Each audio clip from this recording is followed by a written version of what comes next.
Okay, good afternoon everybody and welcome to this very special seminar from Trade Guider Systems and TradersPerformingEdge.com. My name's Gavin Holmes, the CEO of Trade Guider Systems based out of Chicago. Delighted to welcome to the Trade Guider room today Dr. Gary Dayton, who is a full-time trader and also a clinical psychologist. You're going to hear a lot about Gary. I'm sure he'll tell you a bit about his background as we go through today's session. This is part one of a two-part session entitled Building Trader Confidence and Minimizing Fear.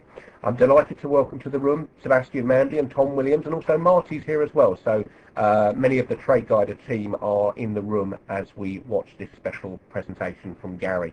So without further ado, it's my great pleasure to welcome Dr. Gary Dayton to the Trade Guider room, and I can confirm that we are recording this event and we will make it available for you all as a download with our compliments after part two, which happens in a few weeks' time. So Gary, have a great session, and I'll be, you've got my cell phone for any issues, and look forward to listening in where I can. Over to you, Dr. Gary Dayton. Great, thanks, Gavin. And gee, I'm just tickled to be here. I really am. This is a lot of fun for me, partly because I am a trader and partly because I am a psychologist, and I have sort of a unique perspective where I'm able to bring both of those things together. And as being a psychologist, you know, I'm very interested in helping people out. It's part of the reason why you get into it. The other part of the reason, of course, is to figure out why you behave the way you do behave. In other words, why did I behave the way I do behave? But that's a topic for a different discussion. We won't really go there today. But I do enjoy helping people, and I know that the struggle with fear and anxiety is a difficult one for traders. And I think, in fact, it is probably the biggest problem traders do have. And we're going to talk a lot about that today, and again on 2 Saturdays from now on the 21st. So, yeah, Sebastian says here, as I'm looking at the chat room going on, he says, emotional behavior in the war zone. That's exactly right. And we're going to talk about how we can drop the ropes, so to speak, on the war zone. The war may be going on, but we don't necessarily have to participate in that. And that's all about the psychology of minimizing your struggle with fear, because it's a real struggle that we have with it. And hopefully I'll be able to give you some insights today, and particularly next time we meet, some specific practical strategies on how to do this. Today we're going to talk a lot about the psychology of stuff, the psychology of fear and anxiety, so you all have a really good handle on that. And we'll be going to touch on some of the areas about how we can begin to handle that, but we really won't get into that until next time we meet on the 21st. Just in terms of logistics, I think we'll go until about the top of the hour, whatever time that is in your time frame. For me, I'm up in New England, so that'll be at just about 4 o'clock. We'll go to the top of the hour, and we'll take a 10-minute break so people can go grab a cup of coffee or tea, or have a bio break, whatever's needed. But I think it's always a good idea to do that for a long session like this, and hopefully we'll be able to finish up in the 2 hours that are allotted. As Gavin and Sebastian have indicated, it's being recorded, and I saw Chip had asked questions about getting a copy of the recording session, and also somebody asked about getting copies of the PowerPoint presentation, and we'll look into that. I'll talk with Gavin and company about that. And before we start, I just want to say thank you very much to Tom Williams, Gavin Holmes, and Richard Bednall, and the rest of the Trade Guider team for having me be part of Trade Guider. It's a real thrill for me because I do trade with volume spread analysis and the Wyckoff method. I think it's a really, for me it's a proven system. I think it's a really wonderful system. As I said to Tom in in San Francisco when we were presenting down there, I didn't think that Tom was just the master of the markets. I think he's also the master of the psychology of the markets, because a lot of good psychology is built into volume spread analysis, and we'll touch a little bit on that as well. Ask questions if you like, and we'll get started. Oh, I guess I'm in charge of the slides today. When I've done these in the past, it's always Gavin who runs this. So I always like to start things with a quote. And this is a quote I think is really pertinent to the discussion at hand. This comes from Ralph Waldo Emerson, who, by the way, hated being called Waldo. So Ralph Emerson, he was an early American writer and probably the greatest champion of individualism and self-reliance in the literary history. In fact, he wrote a wonderful piece on self-reliance and got in trouble for some of his writings from the powers that were at the time of his writing. He wrote in the early part of American history. Much of American ideology is built from Ralph Emerson's and Henry David Thoreau's writings. And here, this quote I like a lot. It says, "The task ahead is never as great as the power behind us." The task ahead is never as great as the power behind us. I think it's a wonderful thing, and I think it's very true. And I put it here for anybody who's struggling with fear and anxiety and not really sure if you'll ever make it as a trader. I understand this really well. I mean, I understand the feeling very well. I've been there. I won't go into the sort of the tear stories that I have about that, but in the beginning and for a very long time, I had a real struggle with fear and anxiety, and I carried that baggage with me in my trading. So I understand this, and I also understand that the power truly is behind us when we try to confront this task. So it's just something good to keep in mind, I think. I assume everybody here was in the preview, one of the two previews that I did over the last few weeks. And in that preview, I asked two questions. I asked people if they experienced fear and struggle on a fairly frequent basis during their trading. And they all said pretty much yes. Not everybody, but most folks did.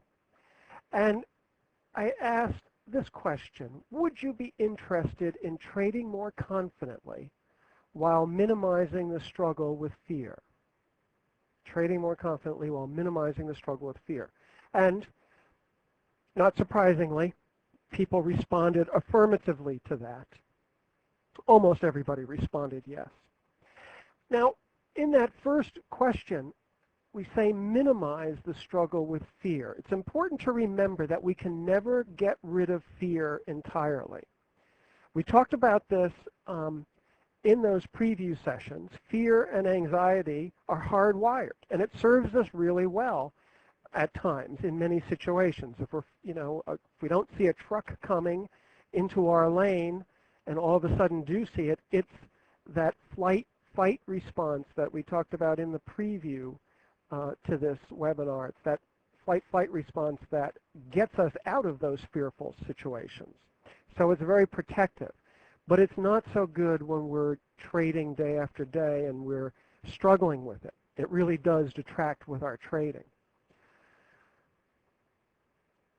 Interestingly, over the summer, Stock Futures and Options asked a related question to their magazine subscribers. They asked this question. They said, which emotion is the toughest for you to control when trading? Is it hope, or is it fear, or is it greed? And I know it's a loaded question in this particular webinar, because you all probably know the answer. But here's what they published in August of 2008. They found that fear was cited 2.5 times as frequently as hope and greed. Right? Fear being the biggest or the hardest emotion, toughest emotion to control when trading. So this poll at least confirms what we found in the preview event. Fear is very common among traders, very common experience for almost everyone. It occurs for almost everyone quite frequently, and it's difficult to, and I'm going to put this in quotes, control. I put quotes in around control for a reason, and I think that reason will become apparent as we go on in this webinar this afternoon. But the real point here is that you really can't control it all that well. And we can't control our thoughts and our feelings as well as we might think we would like to control them. And I'll talk more about why that is and how that comes to be as we get on. So this also is pretty, the responses to the preview and the responses to the Stock Futures Options magazine is pretty consistent with what I see. I work with traders on a one-to-one basis, helping them with their performance. And most traders come because of some sort of a fear-based challenge in their trading. It's probably the most common thing that I see. Now, I usually work with them, and frankly, it doesn't take all that long, but usually over 8 or 12 weeks or 8 or 12 sessions if we meet once a week. And I'm going to try to cram that all in just 2 sessions with you, or cram most of that in just 2 sessions with you. So I'm going to cover an awful lot of ground with you today and the next time we meet. All right.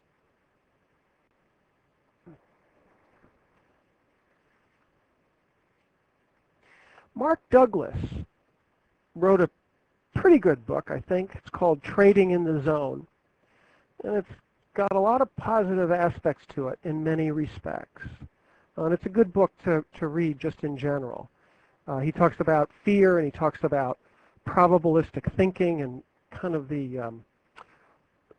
he approaches the optimal mindset of a trader. So if you haven't read that book, or if you haven't read it in a while, it's a good thing to pick up and read or reread. But he identified 4 primary trading fears, and these are the ones that I hear an awful lot. He talks about the fear of being wrong, and I actually think this is the big one. It kind of goes like, if I'm wrong in my trade, what does that say about me as a person? When you get right down to the actual thoughts and images that people have in their head, this is a big one. But it's their ego that gets hooked into this. And the fear just kind of fans the flame of the ego being hooked. So that's one that he identified. Losing money is another one. And no one likes to lose money, right? We come up with all different kinds of strategies not to lose money, different ways to set our stops or even not set our stops, setting up different trades, different criteria, and so on and so forth. But really, it's a part of the process, isn't it? I mean, we really can't escape losing money, and there's a reason for that. And the basic reason is that trading is a probabilistic enterprise.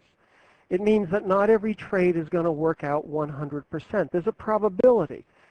No matter how good the setup is, or no matter how good it worked the last 2 or 3 or 5 times that we used it, it doesn't mean that it's going to work out this time.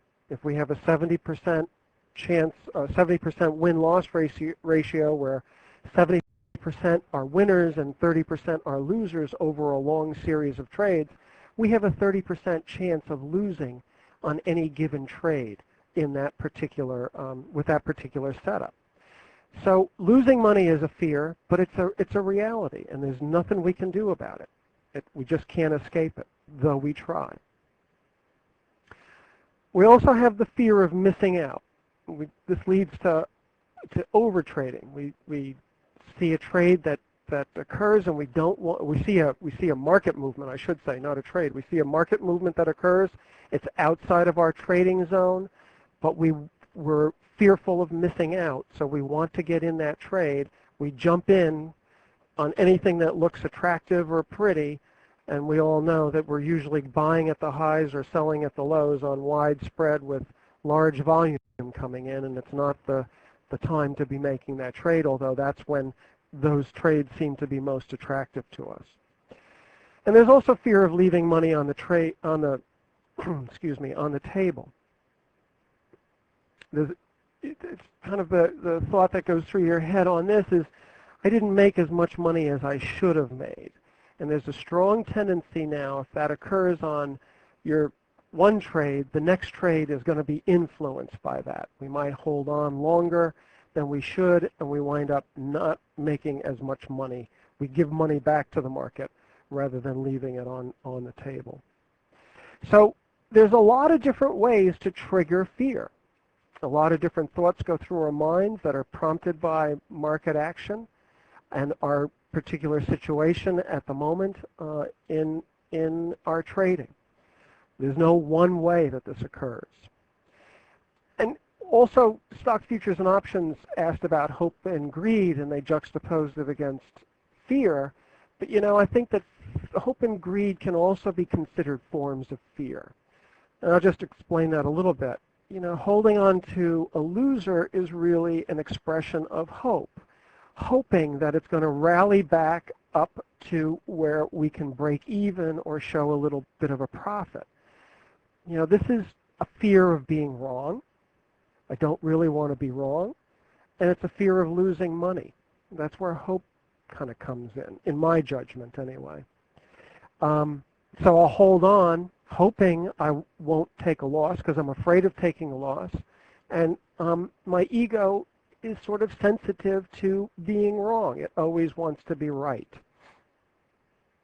And greed, overtrading, is a factor of greed or a representation of greed, and that's really the fear of missing out, fear of leaving money on the table. There's just so much money to be made, I've got to make it all, and I'm fearful of not getting that. Or it's a fear of not getting it all, and therefore we wind up holding on to trades too long.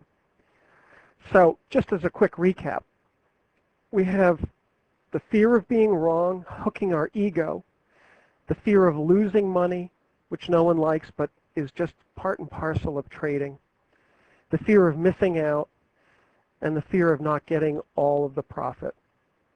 And they're all fear-based, and as we just talked about, hope and greed can also be a part of fear. The main point, though, is that however we define fear or however we see it, all fear affects our trading behavior, and that's the key thing.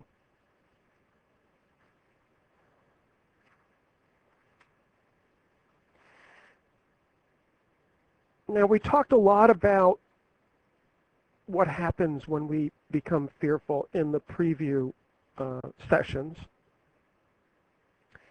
I'll go over them briefly here. These sessions both were recorded and are both available in the archives on the Trade Guider site. So if by chance you weren't in the preview, or if you forgot or feel like you want to be reminded or refreshed of some of that material, you can go back and listen in. Both of those are, as I say, on the archive, and both are free for people who want to download to listen. But what we talked about is that fear really has a global effect on us. It affects our mind, our body, and our feelings. In terms of our mind, we get racing thoughts and ruminations.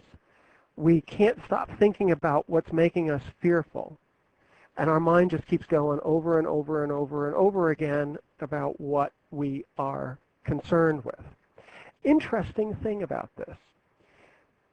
In a few studies that have been done with elite athletes and their thought processes, they find that cognitive activity, cognitive is just a fancy word, or fancy way of saying thought. So the level of thoughts in elite performers is low compared to everybody else. They're not thinking all that much.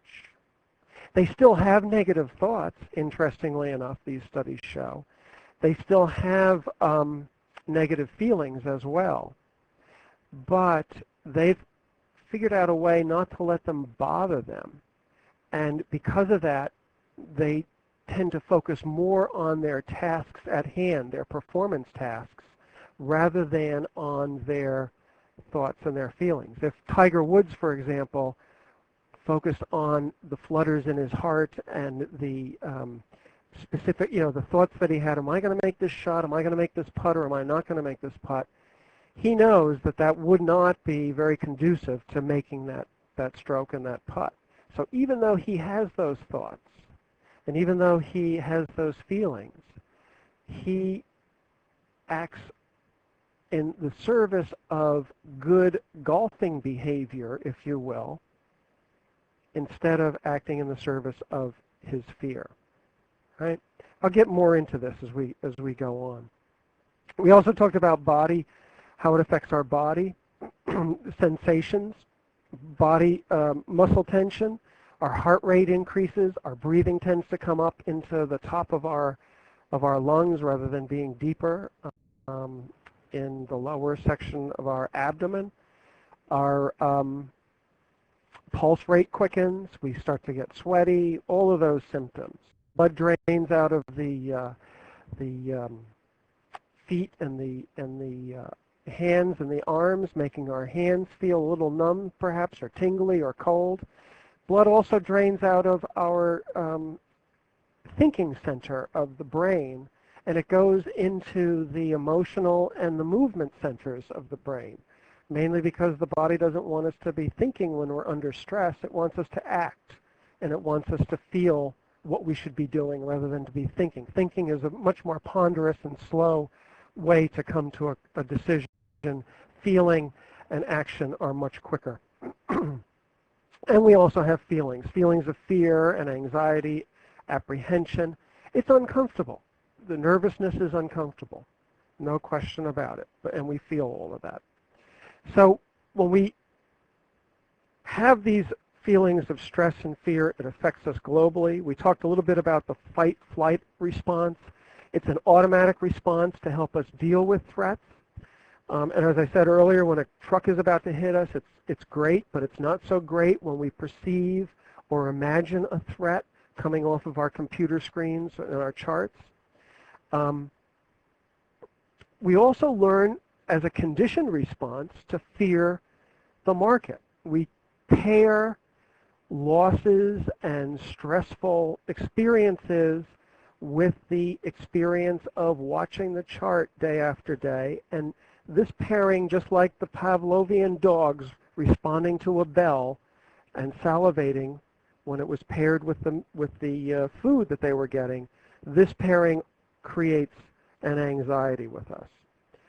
And so we actually learn, without our real conscious knowledge, we learn quite quickly how to fear the market if we're not careful. So left unchecked, fear and anxiety are quite toxic to our trading. We talked about this in the preview. It leads to erratic trading and therefore poor trading results. Fear has a direct result on our bottom line because it influences us to trade poorly. It's also quite damaging to our health, and we talked about that as well. All of the different medical problems, from cancer to high blood pressure, stress and anxiety are implicated in all of that, chronic stress.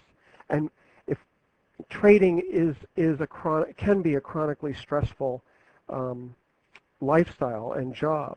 And it also affects our self-esteem. And as I said, everybody pretty much experiences this.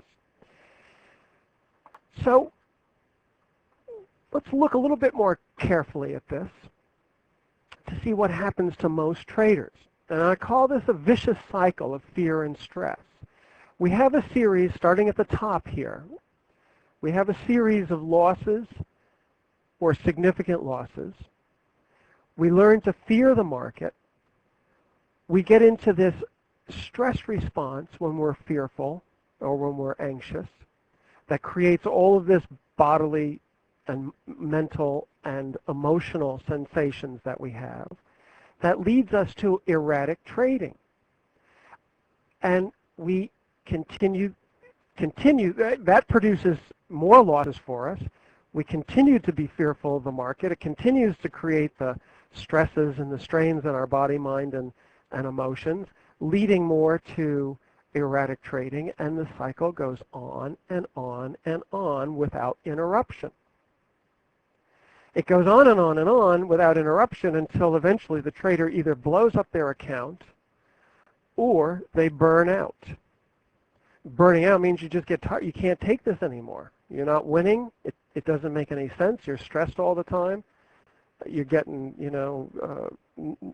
concern from your family and friends, and you finally just give up. I think this is a big reason why the statistic of 90 or 95% of all traders fail at trading. I think this is a big part of the answer to it. Now, I'm going to show you how to break this cycle, partly today and more so on the 21st. But there is a way to break this cycle, and I will show it to you. But before we do, let's just talk a little bit about how traders try to cope with fear. And I think there's three basic ways in my experience. Many try to improve the technical side. They look for additional information maybe to support a trade. They already know the trade is a good setup, but because of their fear, they're going to seek more information to support them taking that trade and to alleviate some of their fear. Okay? We call this confirmation bias. And frankly, in VSA and Wyckoff, you really do not have to do this, but people do it anyway. They also look for the ideal indicator. We call this the Holy Grail, right? And a sort of more subtle way people try to cope or handle fear is they try to seek out trades with high win-loss ratios. This is part of loss aversion. I'll talk a little bit more about this in a few moments, but here's a question just to kind of step back a little bit. Which would you rather have, a trade with a 90% win-loss ratio or a trade with a 60% win-loss ratio? Which would you guys rather have? Just type in here, 90 or 60. Would you rather have 90% winners or 60% winners? Ramaya says 60, Gordon 90. Tom knows the story. 90, 90, 90. Eric says it depends on the return. Yeah, that's right. Eric and Tom, you get the gold stars here for today. It really depends on what the risk is and what the rewards are. You can have a 90% win-loss ratio and still lose money. You can have a 60% win-loss ratio and make a lot of money. It depends on what you're risking and what you're gaining out of each time that you make that risk. So a win-loss ratio a high win-loss ratio isn't always the best answer here. Another sort of category that people do is that they attempt to avoid losses. We're going to talk a lot about avoidance today and how that acts against us and operates to just continue to reinforce and amplify fear-based behaviors. But in general, people try to lock in a sure gain when they're in a profitable trade. So they might make a small amount when, if they held on longer, they would have made a larger amount. And they're trading based on their fear, not based on the VSA principles, right? And they might be holding losers too long, hoping not to take a loss, hoping to avoid that loss. And that's loss aversion. And the other thing that they do is they try to exercise psychological control, mainly through suppressing thoughts and emotions. They want to get more disciplined. They try to be more mentally tough. We'll talk much more about this today and why it's so, excuse me. We'll talk more about this today and why suppressing thoughts and suppressing emotions is highly ineffective and the thing you really do not want to do. But before we get to that, let's just look at some of the more non-psychological things that people do. More and better analysis does not solve the problem of fear. Now, this assumes that you have an edge in your trading, and of course, VSA is a good edge. It's, trying to get more information is often our first response to an uncertain situation. It's usually to look for more data or more confirmation. We call this the confirmation bias.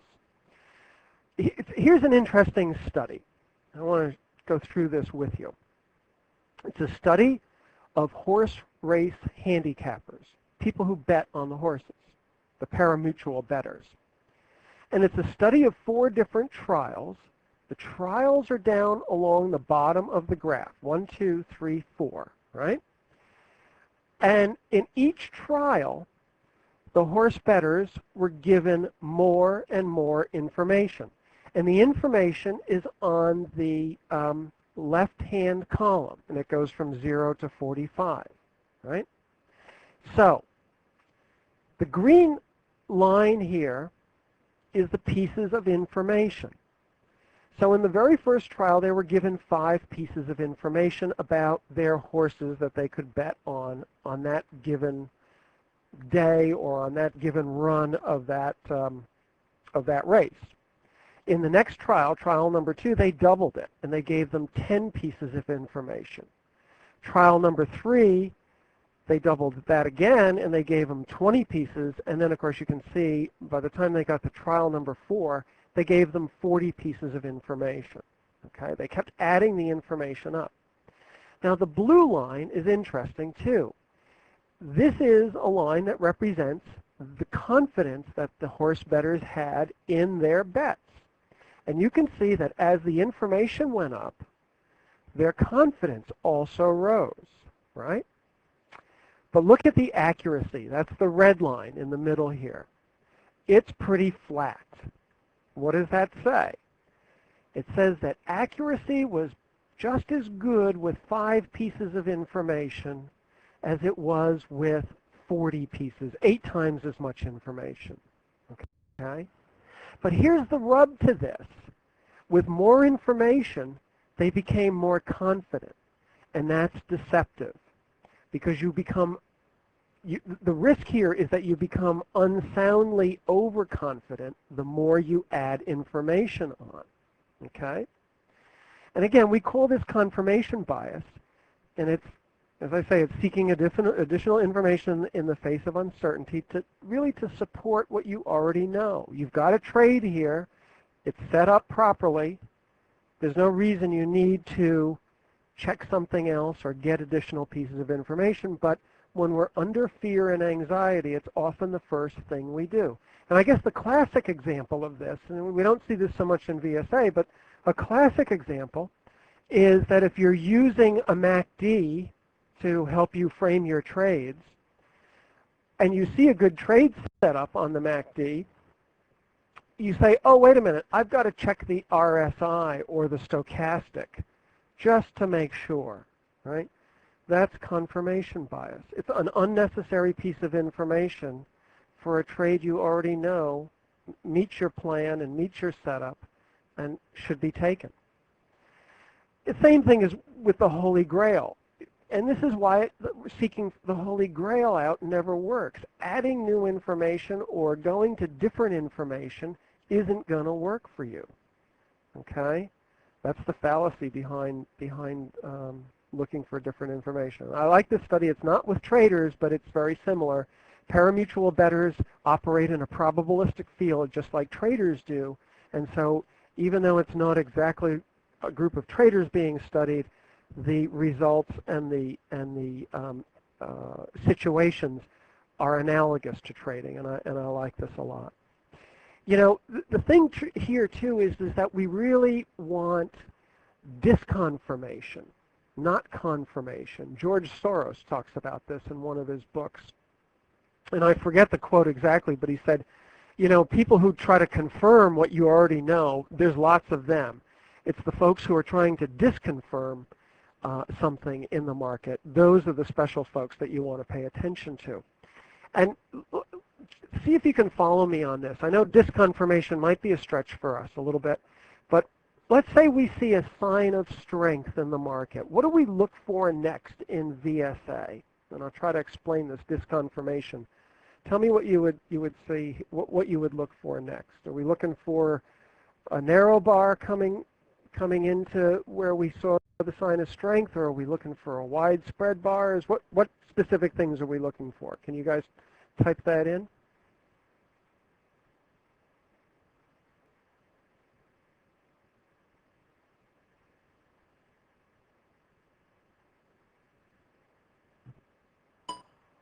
Yes, signs of a diminishing supply or a test, as Tom says, or a testing. I guess that might be a new VSA symbol.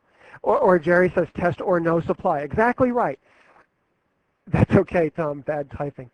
That's exactly right. We're looking for a test after a sign of strength, and when we see a sign of weakness, we're looking for the opposite of a test, which is no demand, as Tom calls our friends, no demands and tests. And they confirm that there's strength in the market, right? But they're disconfirming something. A test is disconfirming supply, right? No demand is disconfirming an interest in the professional trader to go higher for demand. So there's disconfirmation going on. That's why one of the reasons why I say that VSA is so psychologically sophisticated. It has built into it wonderful little things for us like this, and it's helpful to know these things. We don't need additional information. We only need that test. We only need that no demand when we see a sign of strength or a sign of weakness, because it disconfirms additional strength or additional weakness, whatever the case may be. Everybody pretty clear on that?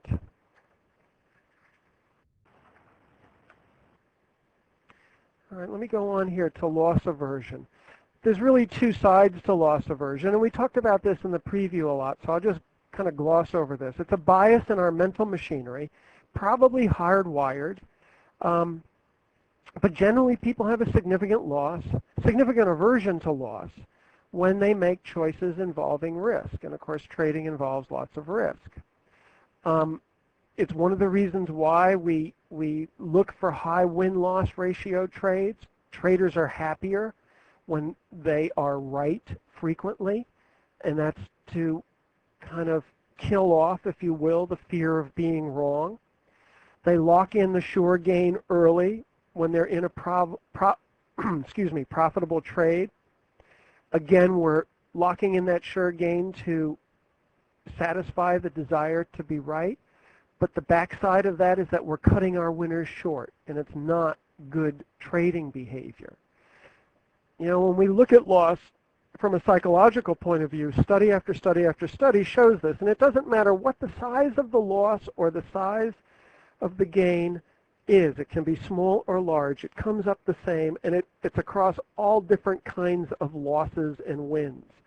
But loss has about 2.5 times the psychological impact of a gain of a similar size. So for example, as I said this in the preview, if you have a win of $1,000, that's great, right? We all feel happy about that. But if you have a loss of $1,000, it feels like we lost $2,500, not just $1,000. The loss aversion has a way of magnifying losses for us to about 2.5 times. So we tend not to want to take losses, and that leads us to holding on to losers far too long in the hopes that we don't take a loss. And again, it's fear-based. I fear taking that loss. So as we talked about before, these are totally inconsistent with sound trading practices, but almost anybody who is locked into a fear or anxiety, coping with fear and anxiety will do this. It's very common in trading. All right, then we talked a little bit also about psychological control. In the effort to reduce anxiety, traders attempt to fix it. And you just can't. I'm sorry to say, I don't mean to disillusion you, but anxiety is a natural response. Fear is a natural response, as we talked about. It has its positive sides to it. We would not have survived as a species if we didn't have this fight-flight response. We wouldn't survive as a species if we couldn't learn what causes us harm and learn to be fearful of that. All right? Traders, nevertheless, and people, just in general, try to suppress thoughts and emotions. They say, well, I just won't think about my fearful thoughts. or they engage in positive self-talk, positive thoughts, and positive imagery. I'll just sort of change my thoughts to the positive side. I'll develop greater willpower and discipline. I'll just force myself to not be anxious and not be fearful. I don't know if any of you have tried this, but if you have any of these things worked for you, or do you think that any of these things would work? Give you a chance to respond here.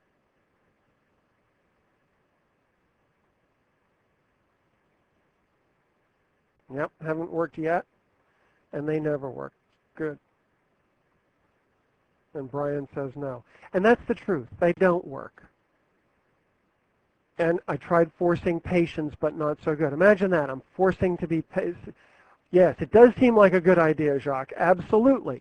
It seems like the perfect idea to do. Our minds are geared that way. We are very good at gathering information. We're very good at comparing and contrasting. We're excellent at evaluating, and we're very good at problem solving.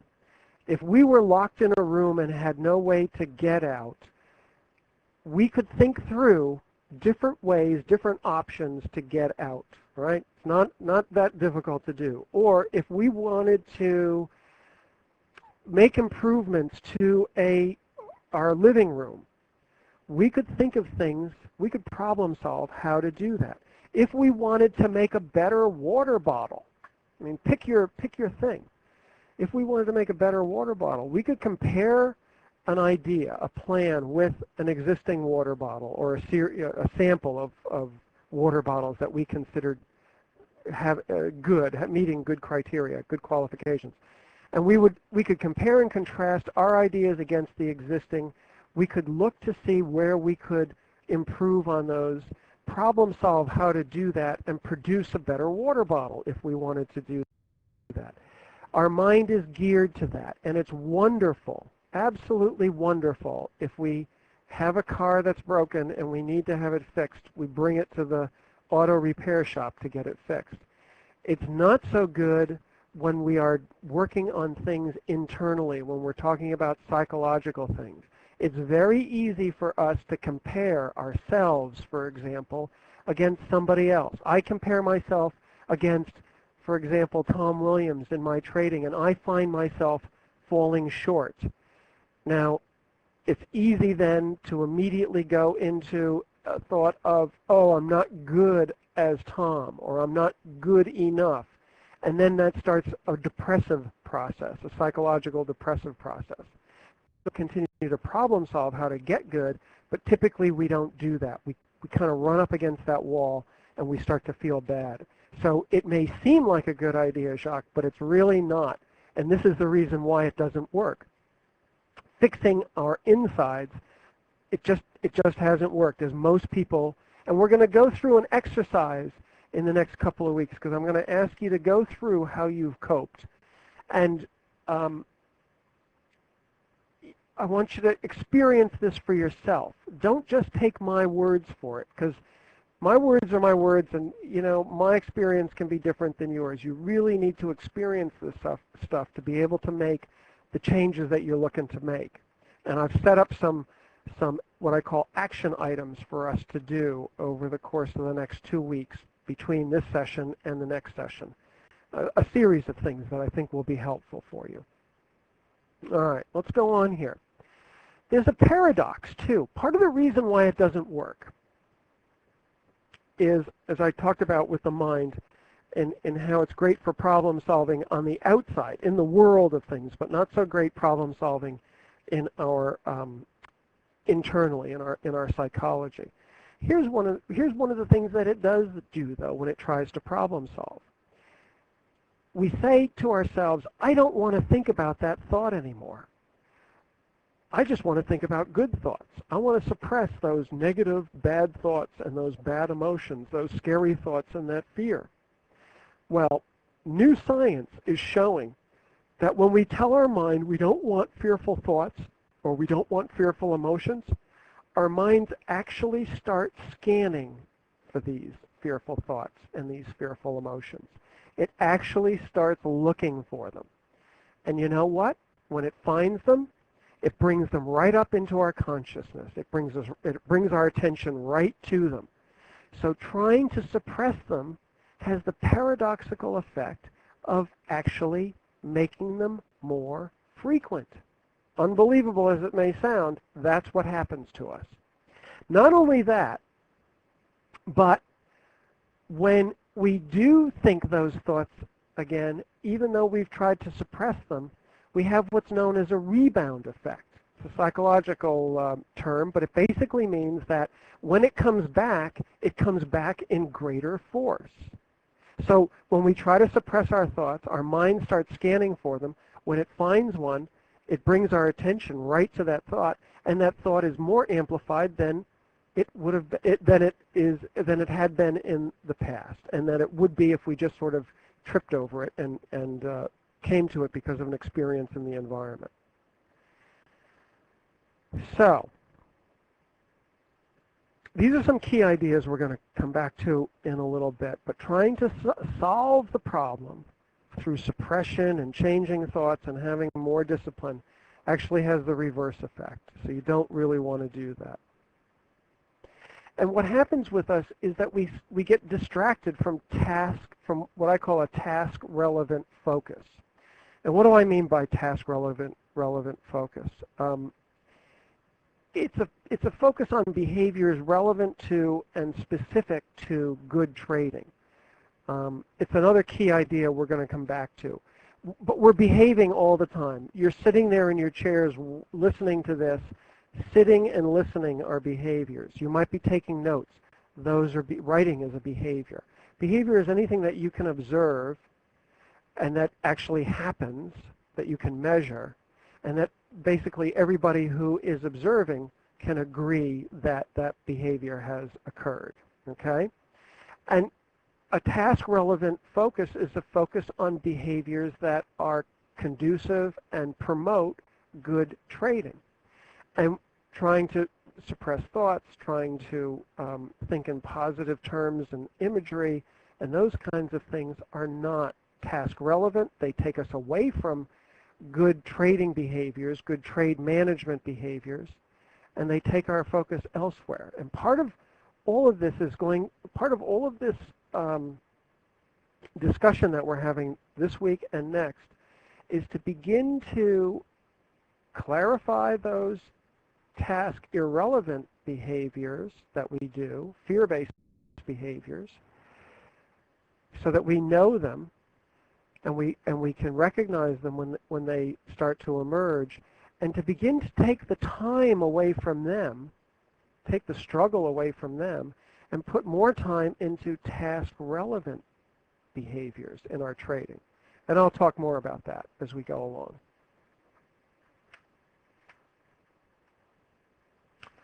All right. What makes fear and anxiety such a problem for us? Part of the answer is that it's our culture in a way. In general, anxiety and fear are seen to be a major obstacle to life in the West. We have this Western notion, even in healthcare, and even in psychology, that too much anxiety is just bad. It's very entrenched, and we all tend to buy into it. But yet there are successful people out there in all kinds of professions, not just trading, but public speaking, athletics, being a lawyer, being a surgeon or a physician. I mean, the list goes on and on and on.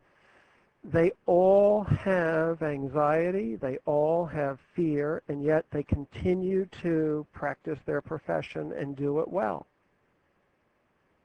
So it's not having the anxiety or the fear that's so much the issue. And we'll talk more about why that is. But now I'm going to give you a warning, and I'm going to begin to talk about things that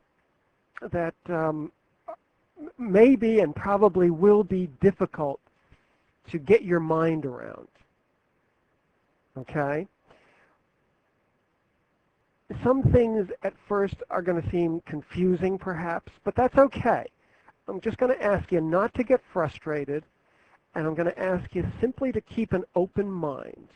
And I'm going to ask you to check this against your own experience and not just take my words for it, okay? But what I'm telling you here, and what I'm going to tell you next time we meet, is not conventional wisdom. It's not, the Psychology Today magazine telling you how to fix your fear. It's not Cosmopolitan or Redbook or any of those other grocery store magazines that are doing a psychology section about how to deal with your anxiety, because that's all going to be conventional wisdom. What I'm going to talk to you about is something much different than that.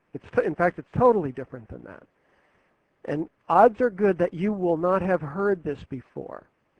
But nevertheless, it's based on solid scientific research, not just in clinical where people are dealing with mental problems, but we're talking about basic research here, the research that looks at what triggers thoughts and memories and why they can be so painful and how you can deal best with them.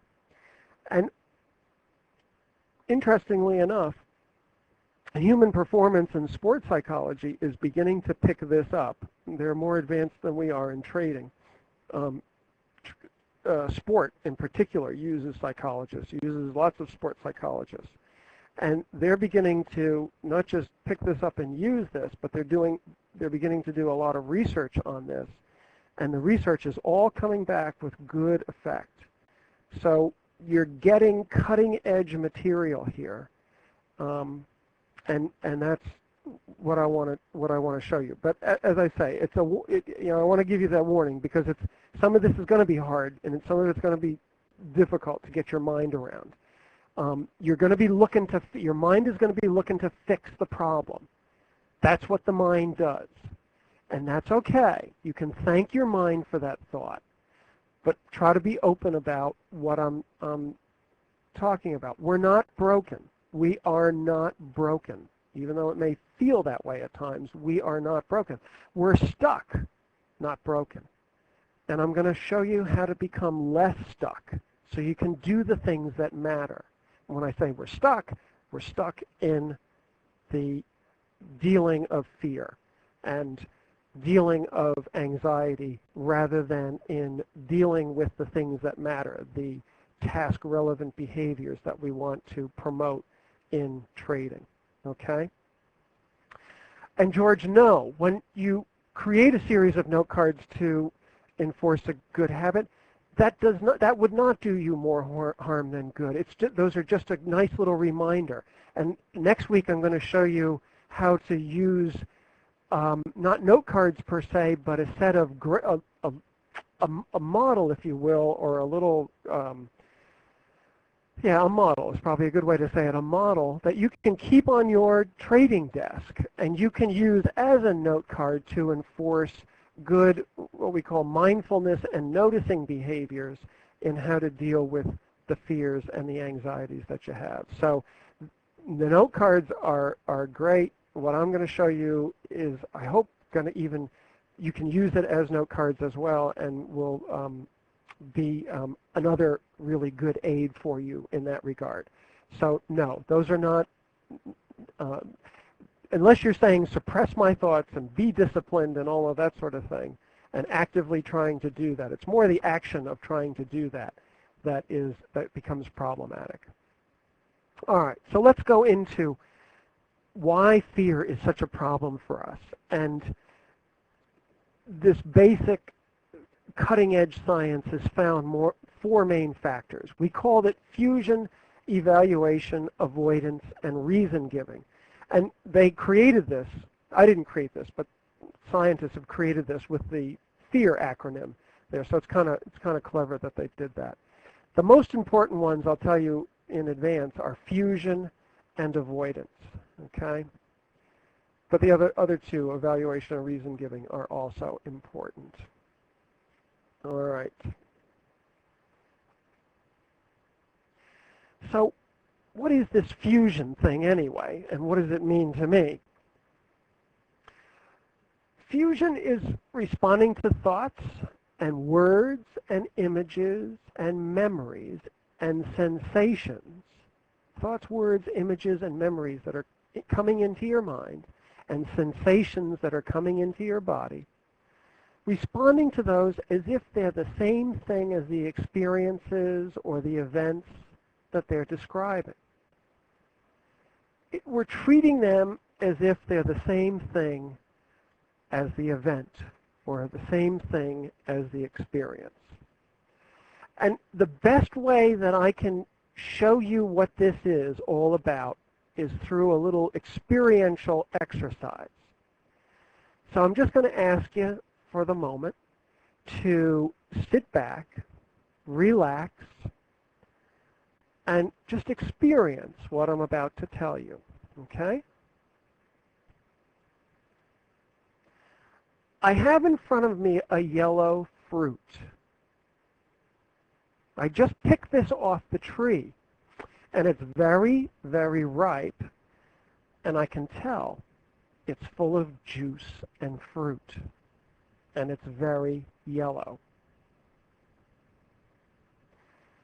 Now, some of you may be thinking that I have a lemon, and you would be right, I do.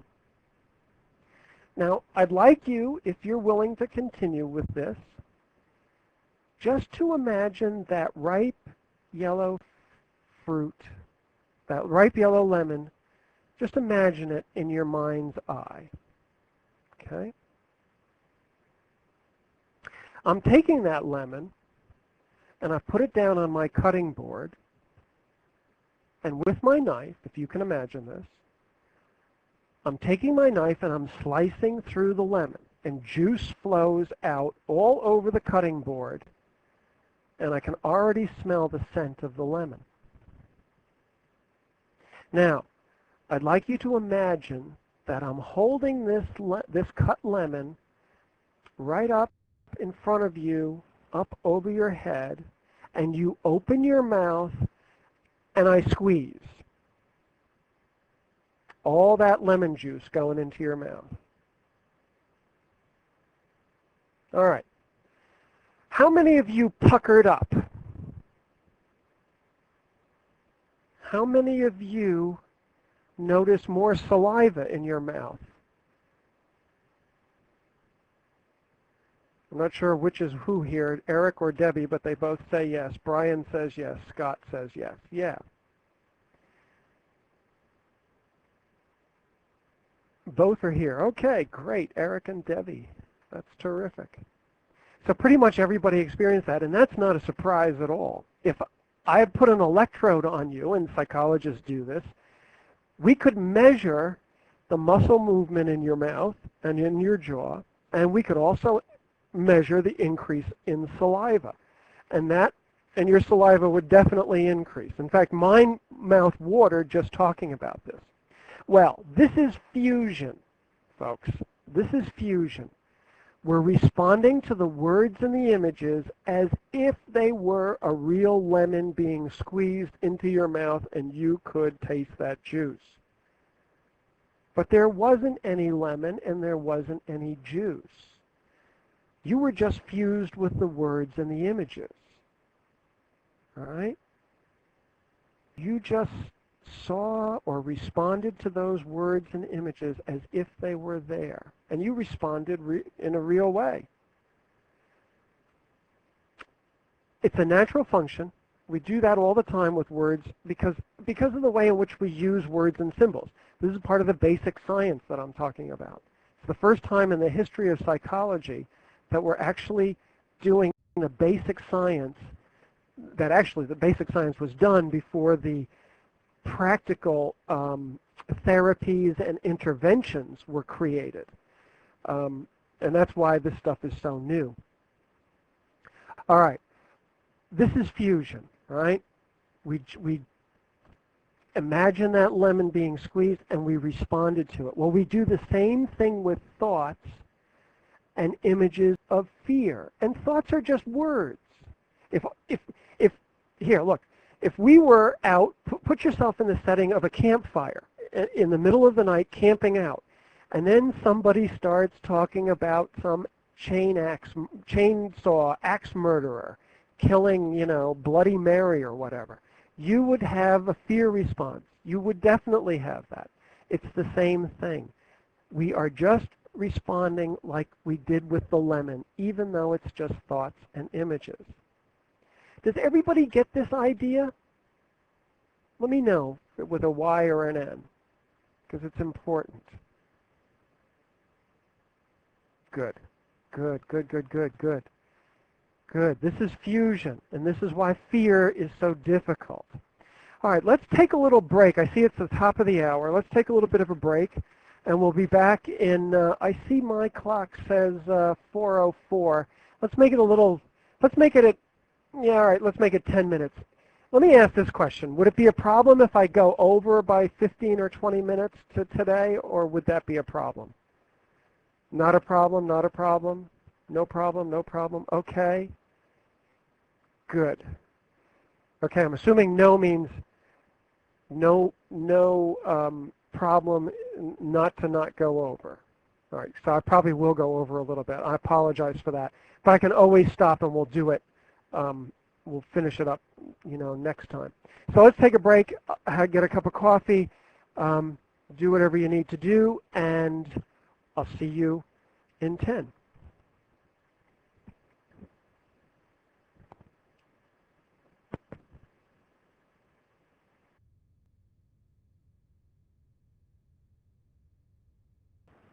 Two, one. And I assume we're recording. Now, before we get back on, yes, it started to record, I see on the screen. So before we, I made a little error here, and that is that I have a set of handouts for you, a little workbook, if you will, because I am trying to cram, 8 to 12 sessions or hours of information in about a third of the time or less. So I thought it would be really helpful if we did some things between the two sessions so that you would both learn more and it would be more reinforcing for you. So, but I don't have that loaded up here. I'm going to ask you, and I checked with Gavin to make sure this was okay, and Gavin says this is fine, just to send me an email. And here's my email address. It's drgary@peakpsychology.com.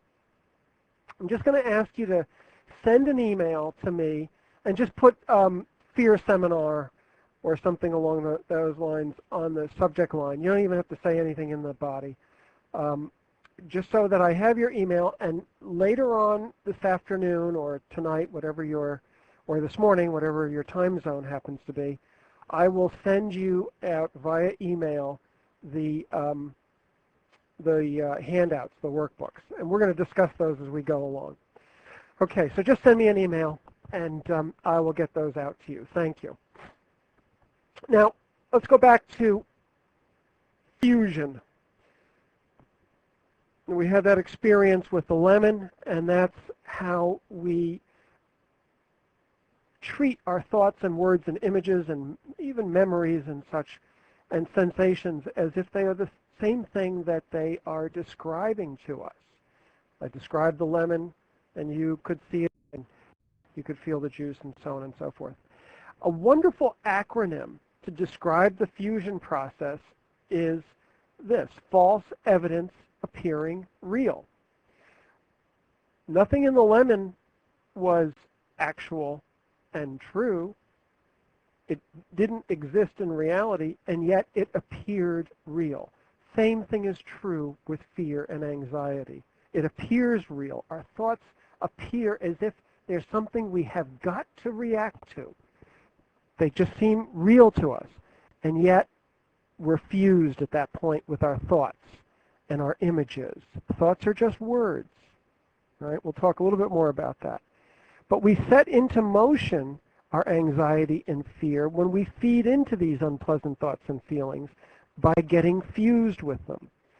So a critical thing you must do is you need to respond, getting confused here. A critical question is, do you need to respond to them as if they are what they say they are, or can you treat them as what they really are? Just thoughts composed of words, just fleeting memories, and just bodily sensations. The key idea with fusion is that thoughts are just thoughts, sensations just sensations. You don't need to become them. All right, now, your mind might be saying to you right now, yeah, well, when I get into a trade, I'm afraid, and that's real. All right, some of you may be thinking that, and that's not surprising, and that's fairly natural. And not fairly natural, it is natural. So thank your mind for that thought. All I ask again is that you be open to what I'm suggesting here. Have you ever had a trade?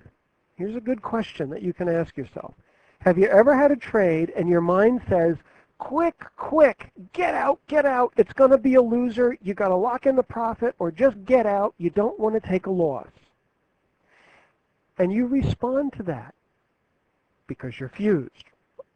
You respond to it. And then what happens? Then the market goes on, the market moves in your direction, and you would have made a lot of points or a lot of pips or a lot of money had you stayed in the trade. But you didn't. And what does your mind say to you at that point? Stupid. Why didn't you stay in that trade? What's wrong with you? Have you guys ever had that experience? Which was, yes, of course. We all have. I used to have that experience regularly, every Monday, Wednesday, and Friday. Yeah, it sounds like an echo. So which was the false evidence appearing real? Or were they both? Was the false evidence appearing real the thought that told you to get out of the trade? Or was it the thought that called you stupid? Why didn't you stay in? Or were they both? You know, for now, just consider the idea that anxious suffering is set into motion and made worse when you feed these unpleasant thoughts and feelings by getting tangled up and fused with them. Now, you might be saying, is he saying that my fear and anxiety aren't real? Absolutely not. I'm not saying that at all. The sensations, the thoughts, the images, they're all there, and they're all real in the sense that they're part of your experience. No question about that. But what I'm asking you to do is asking you to look at what you are responding to. Are you responding to your thoughts as thoughts and sensations as sensations? Or are your actions steered and driven by the way you view these experiences? And the way that by the way that you view these experiences as if they were real and not just thoughts and images. That's what I'm asking. When your mind told you to get out of that trade, that it's going to lose, and you did, then told you you were stupid for not staying in, and you felt bad about that, did you treat the thoughts as just thoughts or as something different? Well, we were treating them as if they were reality, but they weren't reality. We were fused to them. We were treating them like the images of the lemon and the juice falling into our mouth, like they were real, but they aren't, or they weren't. What if you had this thought? What if the thought came through your mind, I'm a banana. I'm a banana. Did having this thought turn you into a banana? Not doubtful, right? Is this thought any more true or any more false than any other thought that your mind might throw at you, either now or then or later on, later today? Thoughts are different than the events they describe, and your mind generates thoughts constantly. And I'm going to teach you how to step back and diffuse and disentangle from those thoughts. Here's a different way, another way to think about it. We're looking at thoughts rather than looking through thoughts. We're trying to take the thoughts that you have and setting them out apart from you a little bit, setting them in front of you, giving you a little bit of distance, and seeing them for what they are, not for what they say they are. And not only did I think them, I journaled those exact words. Great. Good. Journaling is excellent. And I'm going to ask you to do a little journaling in a little bit, too, in the next couple of weeks. And Jerry asks, is intuition a thought? I'm not saying, Jerry, that all thoughts are negative or all thoughts ought to be discounted. When we sit down and we plan things out, if we sit the night before the next trading day and we look at the structure of the market, we're looking at the background of the market like we want to do in VSA, right? And we're looking at key support and resistance areas. We're drawing trend lines in. We're drawing, horizontal lines, and we're thinking, it looks like the market could go to this area, and if it does, it's a good short.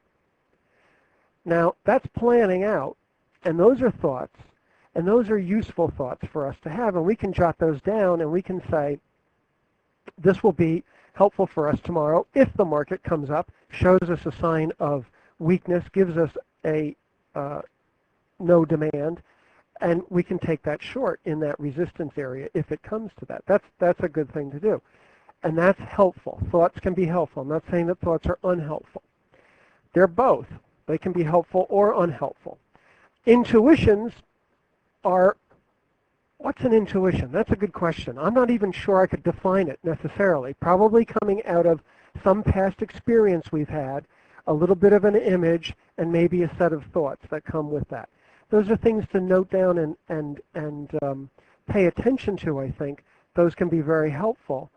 But it kind of depends also on your own experience. If you are experiencing an intuition, if you have an intuition and you fuse with that and it doesn't turn out to be all that productive for you, then that's your experience and you don't want to be hanging your hat on your intuitions.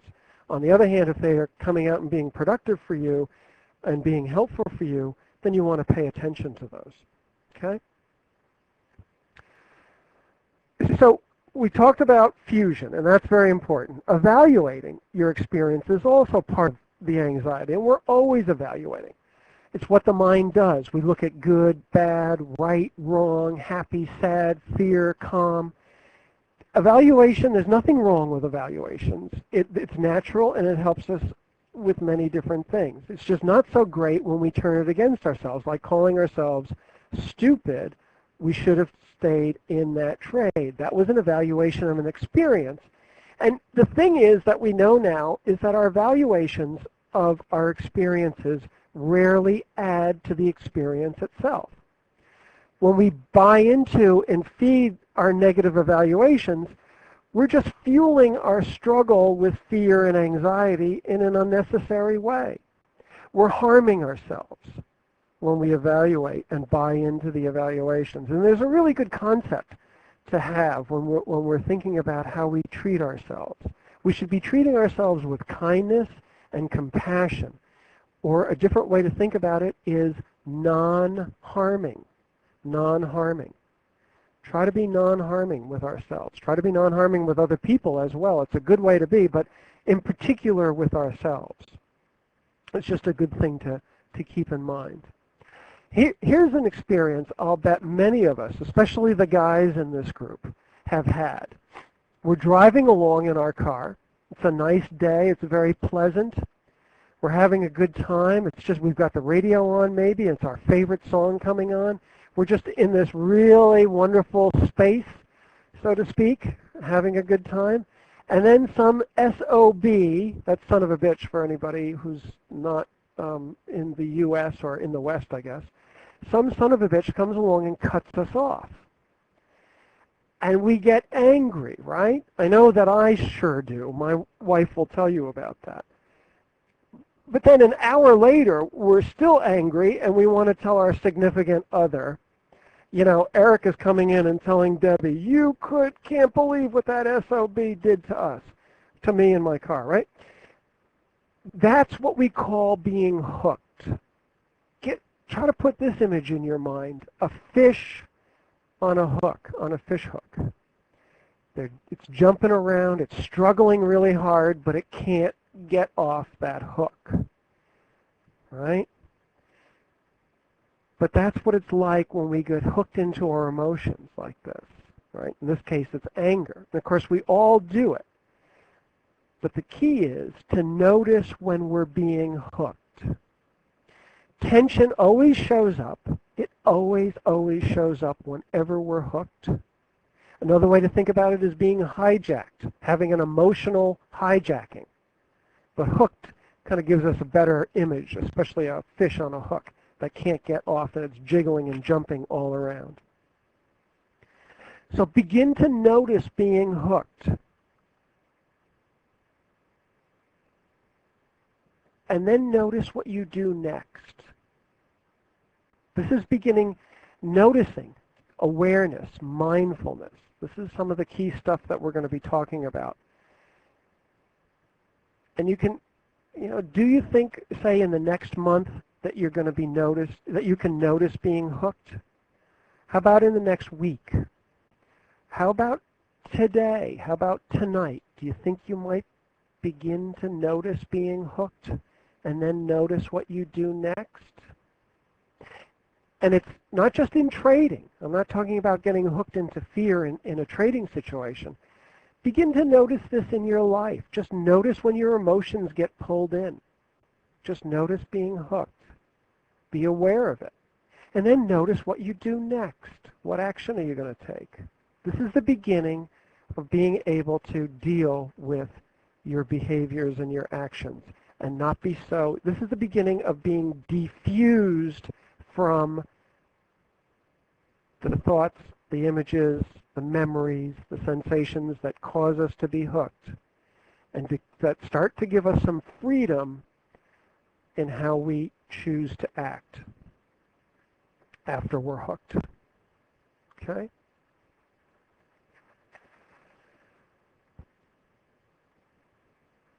So the A part of why anxiety and fear is such a problem for us is the avoidance we have of our experiences. We begin to avoid our experiences. Let's look at this little diagram I drew here. This is all hand-drawn, so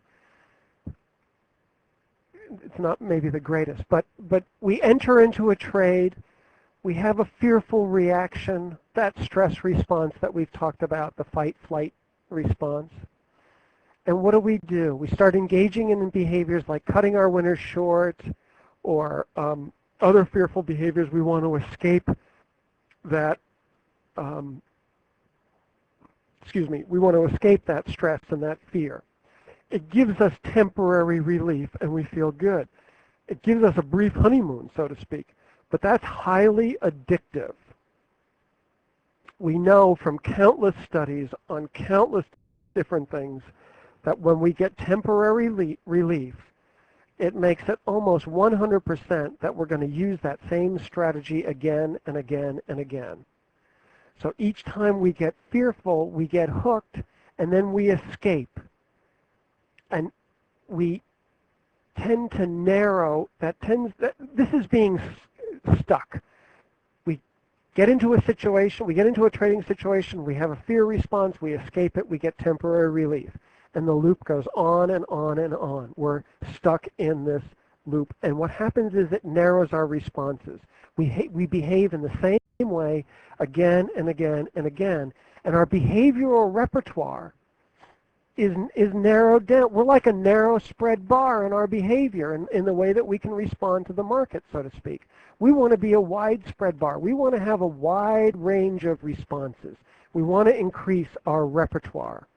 But instead, we get caught in this loop because we use this escape response from fear. And that's one of the big reasons why it's so much of a problem for us, because we never get out of it. We get hooked in, we get fused, hooked, and then we try to escape it quickly through a short-term solution, and we never get out of this cycle. But what we really want to do is we want to enter a trade. We're still going to have this fearful response, but we use mindfulness and a committed choice, and I'm going to talk much more about this, particularly next time we meet. It's going to allow us to make a choice to manage the trade, even though we experience the sensations and we have those thoughts. We start to back off from them, diffuse them, and put our attention and our time into things that are more important to us, which is going to be managing the trade. We exit that trade, and whether it's a winner or a loser, we can now reflect on that experience, and we build new skills from that that are going to come into play in the next trade that we enter. And so it goes. It's still going to be, we're still going to have those thoughts and those sensations and those images of fear, but this time around they might be a little bit less. And our mindfulness and our commitment to making proper trading behaviors instead of fear-based behaviors becomes a little bit stronger. We're better able to manage that trade, and we have yet another experience of better managing the trade. And however that trade comes out, we learn from that, we build new skills, and that's the cycle we want to be in. Okay? When we get hooked by fear, we're stuck, and we miss the opportunities not just for profit. That's a part of the pie, but the real key is we miss the opportunities to expand our repertoire. Does everybody see this? Does this make sense to everyone here?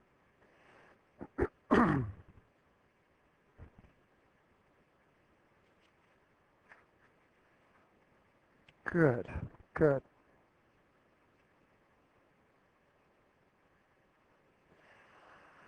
Excellent. Here's an odd thing, feeding the baby tiger. That's an odd thing to put up here in trading.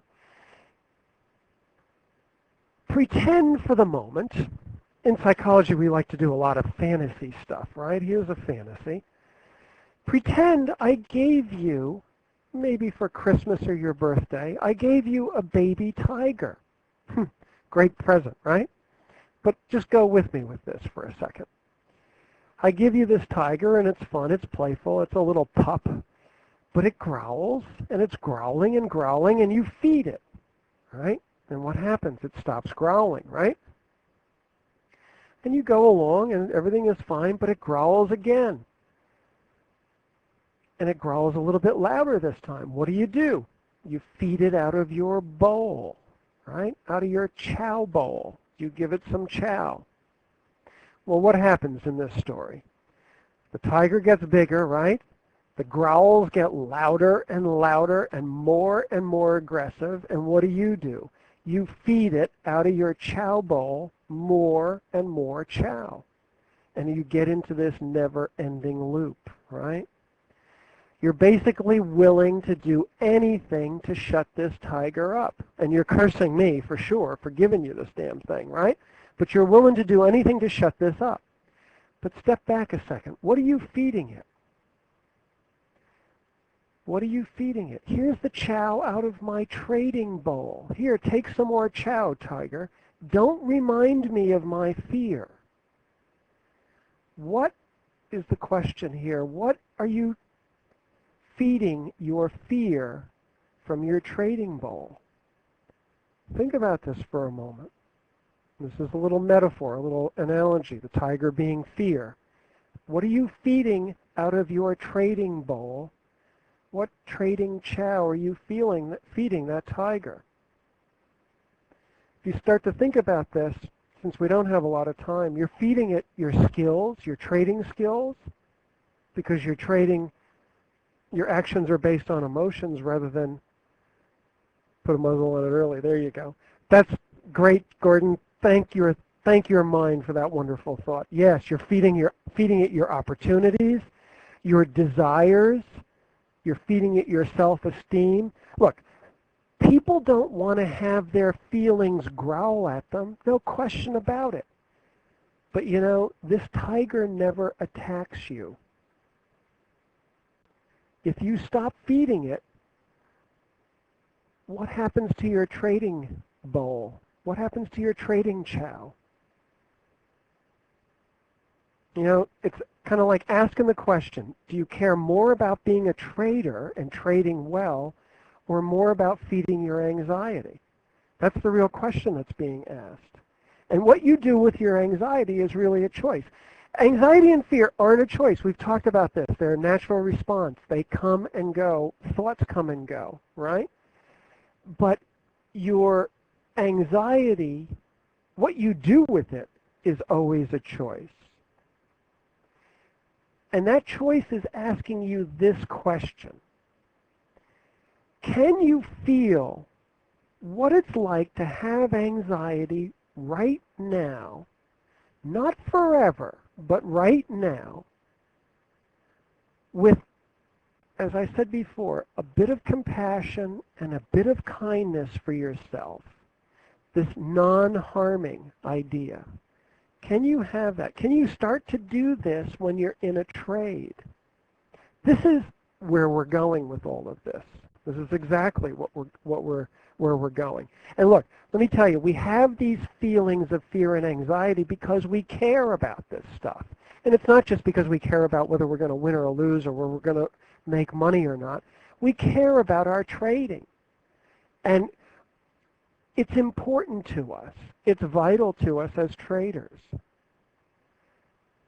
The question just becomes, can we find a way not to fuse with this fear, with these thoughts and sensations and emotions and images and memories that cause this fear? And can we find a way not to avoid it, but to do something different with it? We also, part of the problems with fear and anxiety is reason giving. We naturally give reasons for our actions, and fear and intensity are really good reasons not to do something. And again, I put good into quotes because it's conventional wisdom. But we make reasons for these things all the time. And the reasons go something like this. I can go or I can do something. I can't go or I can't do something because I might feel or I might think or I might get something else. That's the basic formula, right? So you can say something like this. I can't stay in this trade because I might think I'll have a loss and feel fear, okay? Or I can't pull the trigger on this trade, not because it's not a good setup, but because I will feel bad about myself if I have a loss. All these kind of crazy thoughts and feelings that we all have, right? There's two things about reason giving that really sets us up for a struggle with our fear and our anxieties. When we give reasons for our experiences, and these reasons, I should say it this way, we give reasons for our experiences, and the impact is that these put an emotional discomfort between us and doing what's important. An emotional discomfort even more so than the discomfort of the fear and the discomfort of the anxiety. So we start saying things like, I can't take this trade because, just fill in the blank. I can't stand the fear. Or I have to exit early because I'm crawling out of my skin, right? It starts to grow a little life of its own. And then it begins to, the reason giving begins along these lines. It sort of says, in order to do what I want, I have to take care of the discomfort first. So that kind of translates into, if I want to trade well, then first I have to get rid of the fear and the anxiety. And that leads us directly into getting trapped into trying to make the discomfort go away. And if we look at this, and this is just a partial list of things that I've come across in my own work with other traders and that I know from my own work with myself, these are things we try to do to take the discomfort away. We try to distract ourselves. Maybe we're surfing the net. We talked about suppressing thoughts and feelings or changing, thoughts into positive self-talk and taking the anxiety. taking the self out of the anxiety, talking ourselves out of anxiety and fear. All of that stuff doesn't work. How about educating ourselves about anxiety and fear, reading books on it, becoming experts on fear and anxiety? It's one of the reasons why a lot of psychologists go into psychology, myself included.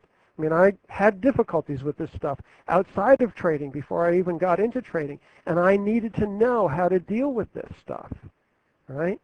It's one of the reasons why I became a psychologist, so I know about, in a very personal way, fear and anxiety. Reading self-help books, another possible solution. Taking medications, Xanax is a good one, right? Or some of the anti-anxiety medications. They work fine in the short term, but once you're off them, the anxiety immediately comes back. Herbal supplements and vitamins is another one. Alcohol and drugs, they have the same effect as medications, right? People do that.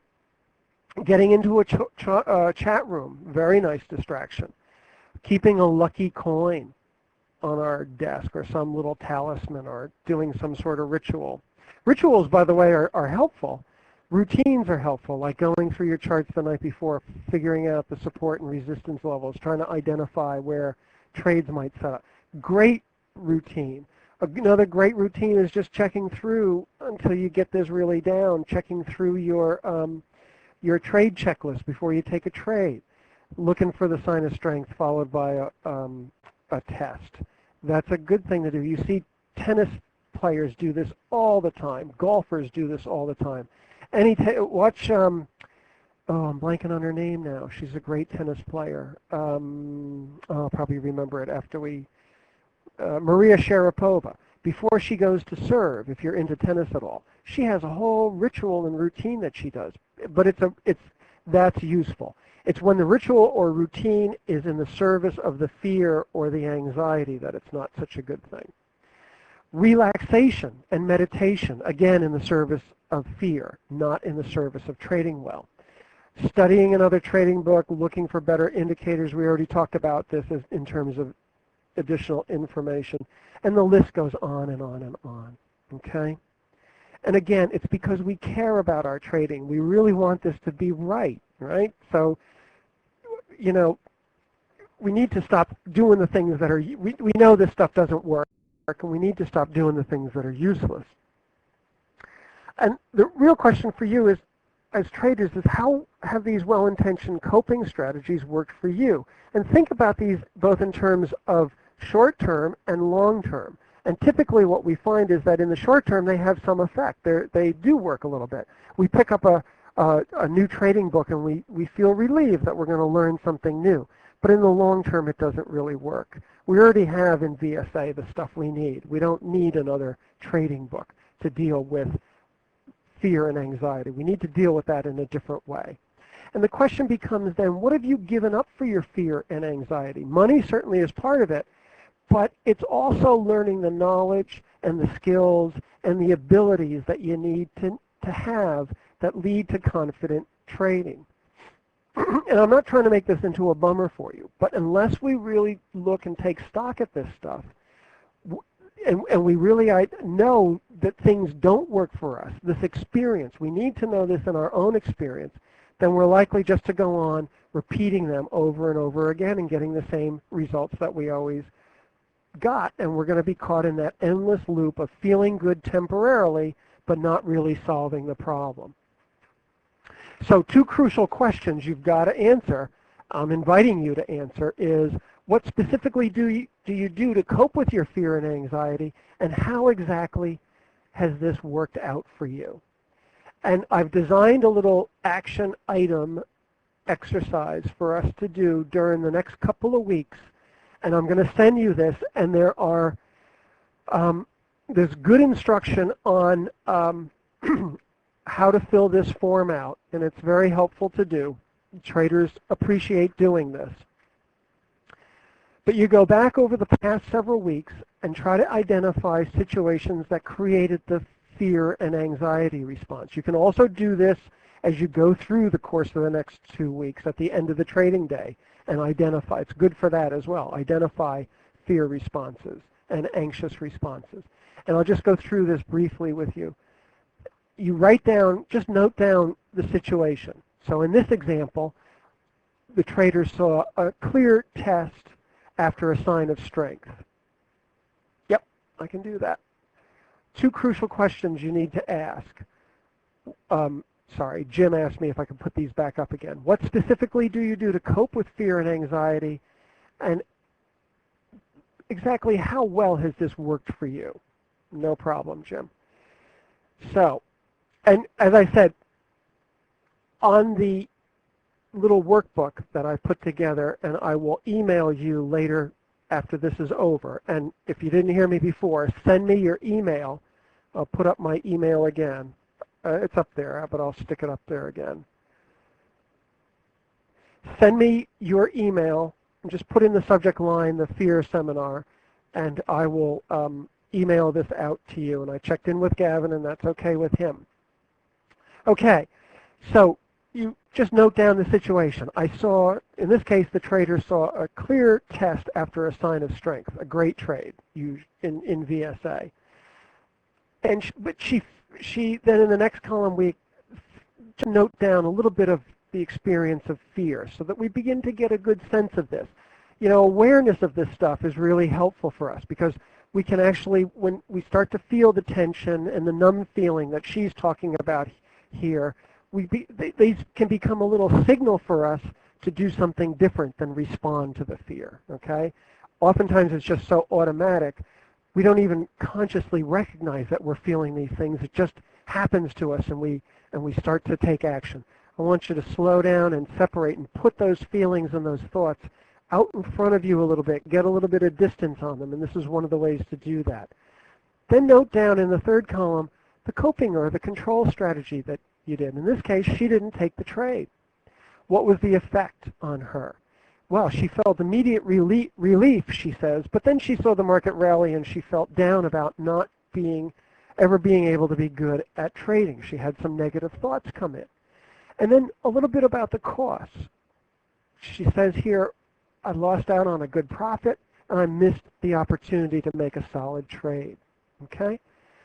So go through the last several weeks and fill those out. And then what I'd like you to do is take the coping strategies from the third column in that first form, and then just do a little cost-benefit analysis. This is really helpful. And again, this is getting to your experience of the things that you do to control your coping, or to control your fear and cope with your anxiety. Okay? And as I said, don't take my words for it. Experience this. So just to go through, we'll go through the first example here. So she pulled down, avoiding pulling the trigger. She saw that sign of strength and the test that followed, but she hesitated and didn't take the trade. So she avoided pulling the trigger. That was her coping strategy. In the short term, she knows that she missed a good profit. She said that before, and she felt that. In the longer term, the costs are that she says it's going to keep me out of many good trades, and I'm not really learning or improving. And you know, when I get right down to it, I kind of feel like a loser in all of this, especially long term if I keep doing this over and over again. What were the benefits now? We have to always assess the benefits because, you know, there are good things that we get out of doing these things, even though they may not be the best for us in our trading. Well, short term, she felt some relief. She felt less anxious, and that was a real benefit, no question about it. But long term, she wasn't even sure if there are any long-term benefits out of this kind of coping strategy. Okay? And that's the kind of assessment you need to do. What kind of benefits are you getting short-term? What kind of benefits are you getting long-term against the costs that you're experiencing? And it's helpful to be aware of this stuff. And as I say, have your own experience with this. So trying to make the discomfort go away is something that we all try to do, but all of that stuff for the reasons of fusion and avoidance in particular, but also our evaluations and our reason giving, all of this makes it very difficult and makes the fear be something that we get ensnared in. But if we're willing to risk something a little bit new, and I'm going to show you specific ways to do this, then we can get different results. And let's just take a look here at this graphic. This is this picture here to the right. This is the anxiety monster, and I think you can tell which one that is, and the trader. And they're struggling over, they're having a tug of war, and they're struggling over fear and anxiety. Every time the anxiety monster tugs on the rope, we as traders pull back on the rope, trying to pull that anxiety monster down. And I know it's kind of hokey, this idea of anxiety monster, but just this tug of war between fear and anxiety and trying to trade well is the analogy that I'm trying to draw here, right? And we're constantly at this. Sebastian said the war is going on. This is kind of the war here that we're having, right? Between the anxiety monster and you, this tug of war. And you might get to the point where you think, gee, if I just read one more book, get one more better indicator, just study this a little bit more, or just suppress my feelings a little bit more, I may be able to tug that anxiety monster right down and never have to deal with this fear and anxiety stuff again. But we all know that anxiety monster pulls us right back, no matter how hard we struggle, right? So knowing that this is the struggle going on, back and forth, back and forth, back and forth, what do you think might be a solution here? What else, or is there something else you can do since pulling on the rope doesn't seem to work? Anybody have any ideas?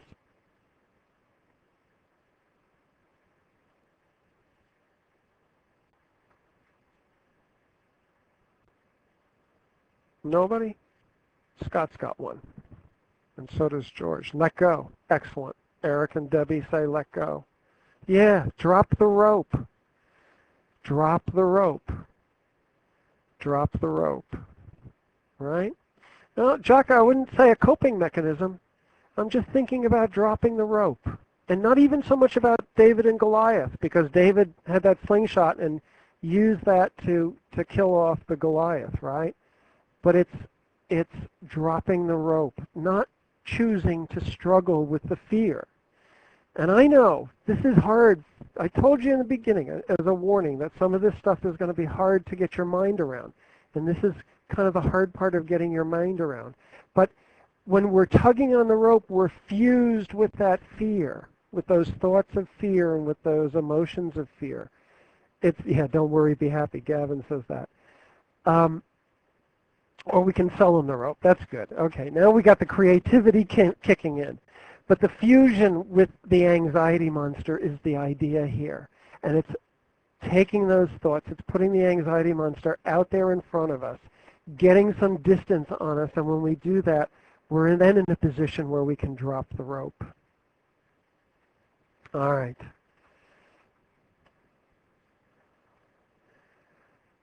Are you guys up for another little experiential exercise? I want to do a little bit of mindfulness with you. I don't know if it's ever been done over the internet before, but I want to try it here. And you're free to participate if you're willing, and that's a good thing because I think you'll get some benefit out of it. But if you're not willing, that's okay too. You don't have to participate in this, but I think you'll enjoy the experience. So if you're willing, here's what I'd ask you to do. Just get comfortable in your chair, uncross your legs, both feet on the floor, and uncross your arms. Just have them by your sides or in your lap, either on the chair or on the desk in front of you. Doesn't matter. And once you're comfortable, I'll ask you to take a deep breath in, and as you exhale, just allow your eyes to close. Take another deep breath and notice how your belly rises, and then as you exhale, how it falls.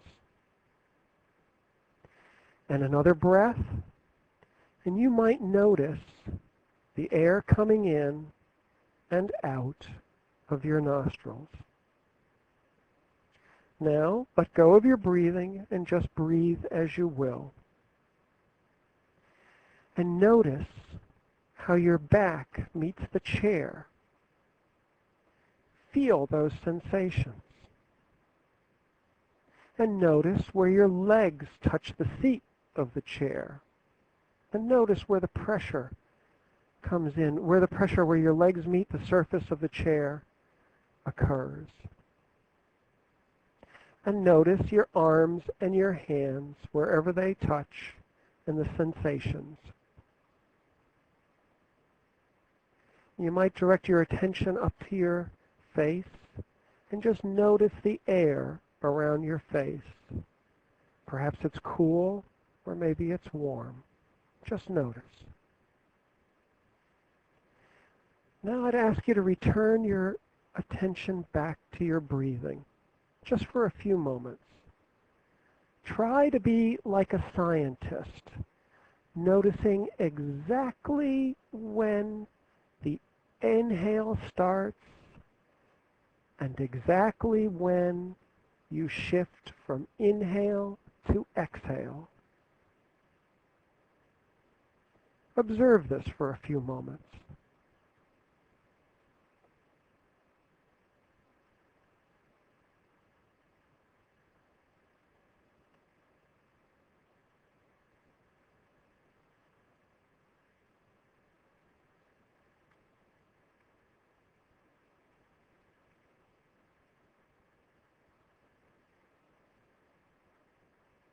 Now you might be noticing your thoughts are wandering off your breath.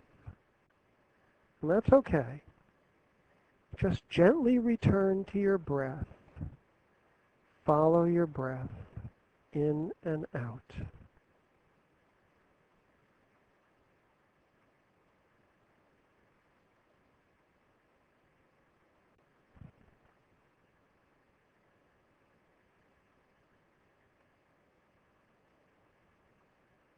And you might notice your mind wandering once again. Perhaps it's saying, how long is this guy going to make us do this anyway? Well, thank your mind for this thought, or whatever thoughts you are thinking, and return once again to your breathing.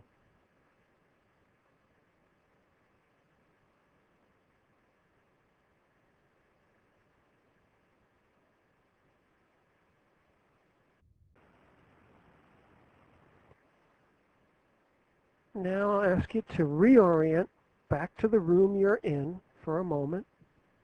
Reconnect with your surroundings. And when you're ready, open your eyes.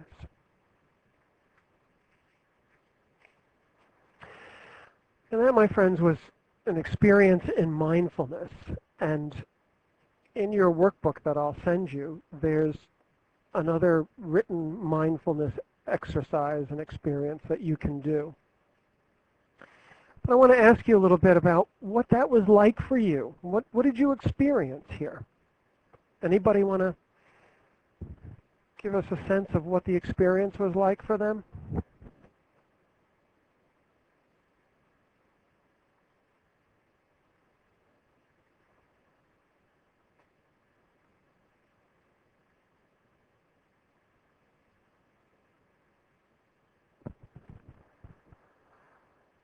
We're getting some folks saying that relaxation, a little difficult to let go in the beginning, but there was relaxation that came in. Yeah, mindfulness does that. It stopped Laura's labor pains. Great. Good one, Gavin. Yeah, but that's what happens with mindfulness. And that's because we focus our attention on a specific thing. I was having you do your breath. It's always with you. It's a good thing to focus on. And the the reason why it's so relaxing is because we're focusing on one thing. And the nice thing about focusing on one thing is that it's a great, great, great way to improve concentration. So it's a terrific little exercise for trading. It builds skills in attentiveness and concentration in trading. So it's very useful in that regard. George says something interesting, though. His mind wandered often. And I wonder if other people had that experience too, because that's that is the common experience, that our minds do wander tremendously when we are attempting to be focused on one thing. Good, Jim. You're paying more attention to me after the exercise because you got a sense of peace from that. Terrific. You know, this is old stuff, old stuff coming out of the yogis of India and the Far East. Oh gosh, I would think about 3,000 years old, give or take. We often think about mindfulness and meditation, and mindfulness is a form of meditation. We often think about it coming from the Buddha, but the Buddha actually was a yogi, and the yogis were the folks who developed meditation and mindful practice. In fact, yoga, if you read some of the very early texts from people like Patanjali, you'll see that yoga really isn't about postures and asanas and all of that sort of stuff. Yoga is about mindfulness and developing the mind. So they've been working on this for a long, long time. So the practices are old, but the science is new. This is what we know is very helpful for us in terms of improving our attention and concentration and being able to separate noticing the thoughts as the thoughts, being able to separate the thoughts from the fused actions that we take, being able to diffuse things, being able to not avoid and choose between proper trading behavior and fear-based behavior. All right, so this is mindfulness, and there's lots of great places to be mindful. Be mindful in a separate quiet area, kind of like what we did today. You know, a great one is when you're doing a shower, and I find it very hard to be and I'm talking about notice how you're, you know, putting the soap on the washcloth and washing yourself and shampooing your hair and all the stuff that you do in the shower. Notice where your thoughts are going when you're taking a shower. It's not on washing, I can tell you that. But it's a great way to practice mindfulness. And the practice has to be a practice because you can't just do it once. It's like exercise and building muscles. The more you do it, the better you're going to be at it. Another place is washing the dishes. And I know we all have dishwashers, or most of us do, but take a couple of dishes and actually wash them after dinner tonight.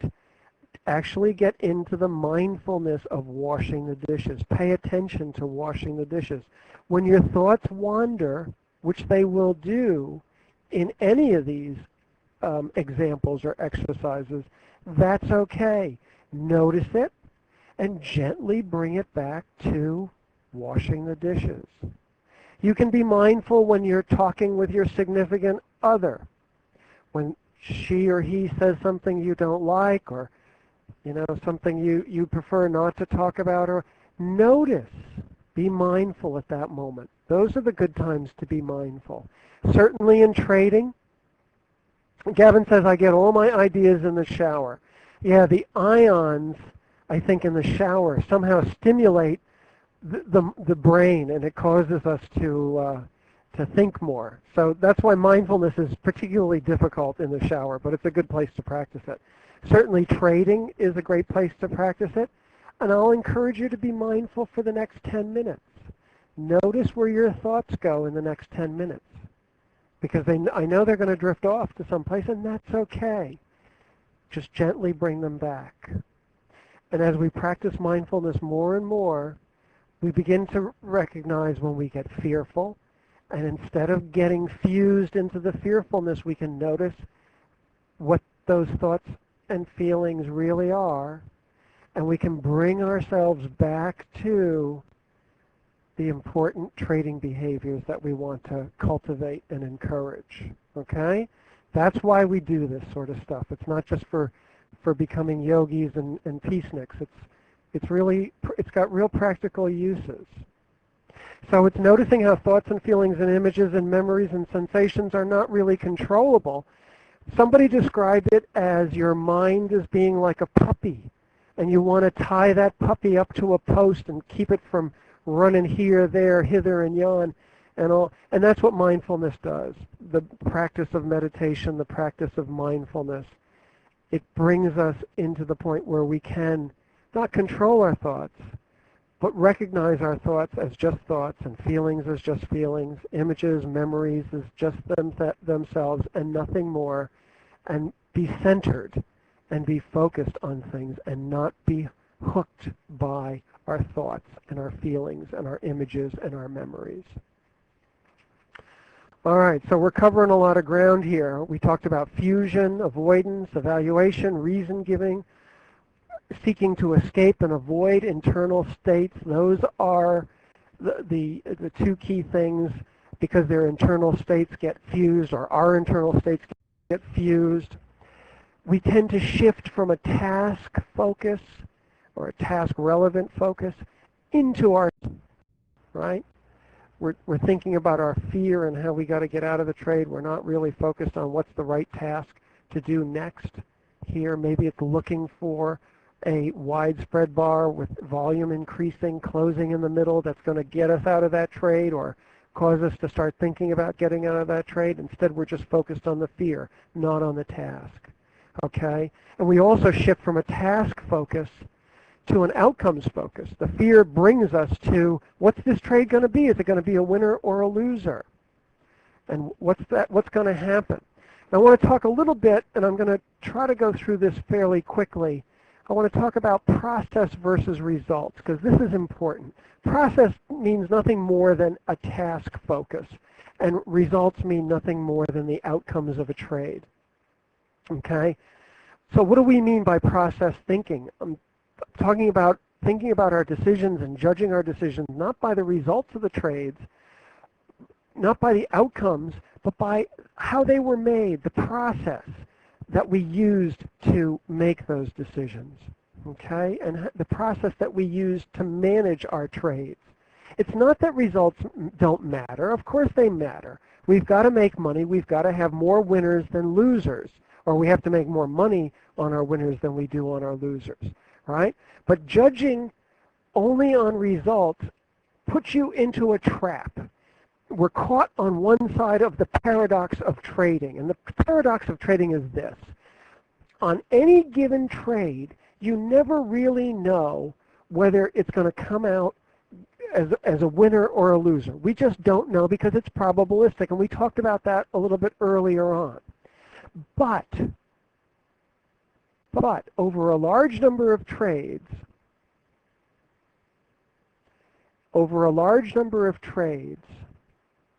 if we have an edge, and VSA gives us a wonderful edge, we're going to be profitable over a large sample. So that's the paradox.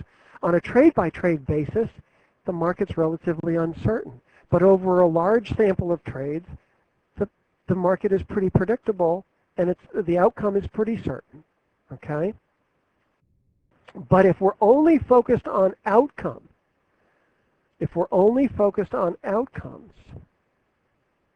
then we're on the scary side of that paradox, right?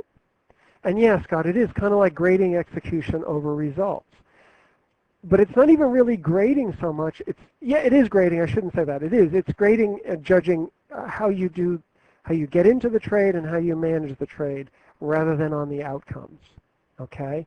And when we do that, we get a higher level of truth, because if we have the VSA edge and we're trading that test after a sign of weakness, we're going to lose some of the time, but over many trades, we're going to win more than we lose, and we're going to be profitable.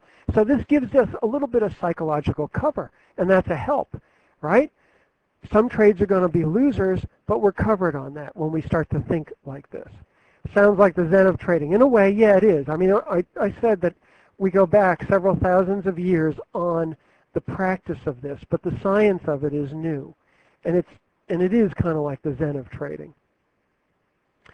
So otherwise you're going to get hooked by fear and anxiety, and we know what happens. We start to get erratic with that. We talked a lot about those today. So we're looking to develop an internally based confidence that comes from knowing when the odds are in our favor, and it also comes from having a willingness to take a loss, because we know that sometimes it's going to happen, and it's coming from a knowing that you traded well according to your plan.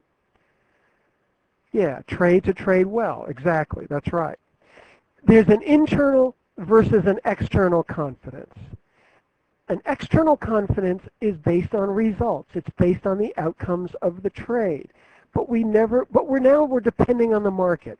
Is the market volatile enough today for us to make a good trade? Is it too volatile? Or is it too volatile where we can't really trade? Or is it just a flat market? We can never really know what the market's going to offer us. And so when we are basing our process and our living and dying on the results of every little trade, we're giving the market, we're giving our confidence over to the market, and that's like riding a roller coaster. It's not a good way to do. Internal confidence, the opposite of external confidence. Internal confidence comes from having knowledge, skills, and abilities, and executing these and executing them well, and that comes from practice. Confidence comes from having an internal level of confidence, not from an external confidence. It comes from developing the knowledge, skills, and abilities, or the process of trading, not from the results of trading.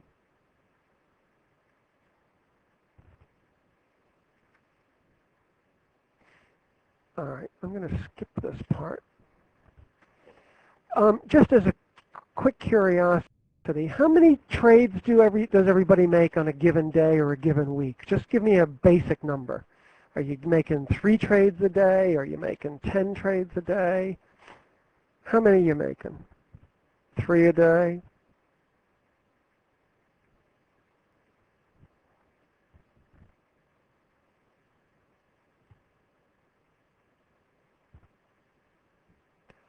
Three to 4 a day, 4 to 5 a day. Okay, let's just take 2 to 5 a day. Let's just take the 3 a day example. So that's about 15 a week.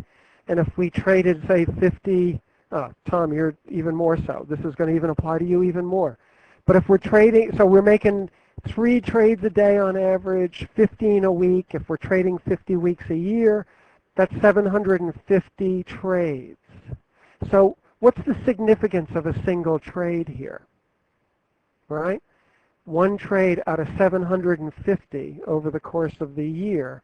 One trade doesn't have a lot of significance. And in Tom's case, if he's scalping 10 a day, I mean, the numbers just get astronomical. You know, if you're looking at the percentages of one trade to 750, it's pretty thin if we did that on a calculator. And if we did Tom's 5 to 10, you know, it would be infinitesimal. Yet we make the error of living or dying on the outcome of every single trade, and that's not process thinking. Process thinking is thinking in terms of large samples, okay? When you begin to develop an orientation to process and you start to use the mindfulness things that we talked about a little bit today, and I'm going to talk a lot about next time, you can get to the point where you can enter any trade, take a loss or do damage control, whatever you need to do, and that's okay. And this really is the edge. This is your psychological edge or your performing edge. It's the real edge. The struggle with fear and anxiety decreases, your confidence starts to rise, your willingness to take appropriate risks begin to increase. You can step up size, for example. Your profitability is going to increase. Everything is related here. It's all related. So process versus outcome is a fundamental concept to get a good grasp on. we talk about the results focus on results are understandable, but over the long term, process dominates outcomes. That's the case in any probabilistic field, whether you're doing trading, horse betting, or any probabilistic field. The process always is going to dominate outcomes. And sometimes we're going to make decisions and they're going to lead to bad outcomes, and sometimes we're going to make bad decisions and it's going to lead to good outcomes. And here's a little useful way to think about this. This is a little 2x4 table where results are on the top, or outcomes are on the top, and the process used to make a decision is on the right-hand side. So a good process gets a good result, and you deserve that success, right? A good process gets a bad result, a loss, well, that's unlucky, right? You follow me here? A poor process, though, gets a good result. That's really just dumb luck, because over time, we all know that trader's going to fail, right? And a poor process that gets a bad result is kind of like poetic justice, according to the folks who developed this little table, Russo and Schumacher. By the way, Winning Decisions is a pretty cool little book. But when the process is influenced by fear and anxiety, we're using a poor process, right? And we're getting a lot of bad results because our trading behavior becomes erratic. And if we don't have that good process and we're getting bad results, we're eventually going to be taken out of the market. It's as simple as that. So process versus outcome is another way to think about this, another useful way to think about this. So now the question is, what will you do about this? What exactly will you do to begin to focus on the process of trading? What specific trading relevant tasks or behaviors are important? And think about internal versus external confidence. We want to build that internal confidence. What exactly does internal confidence look like? Well, I was going to ask you if you could tell me in a brief sentence what well, let's just see. What in a brief sentence would internal confidence look like if you could see it? What do you think that might look like? And then I'll tell you what I think it might be. It might be helpful to compare here, because there's no one specific right answer.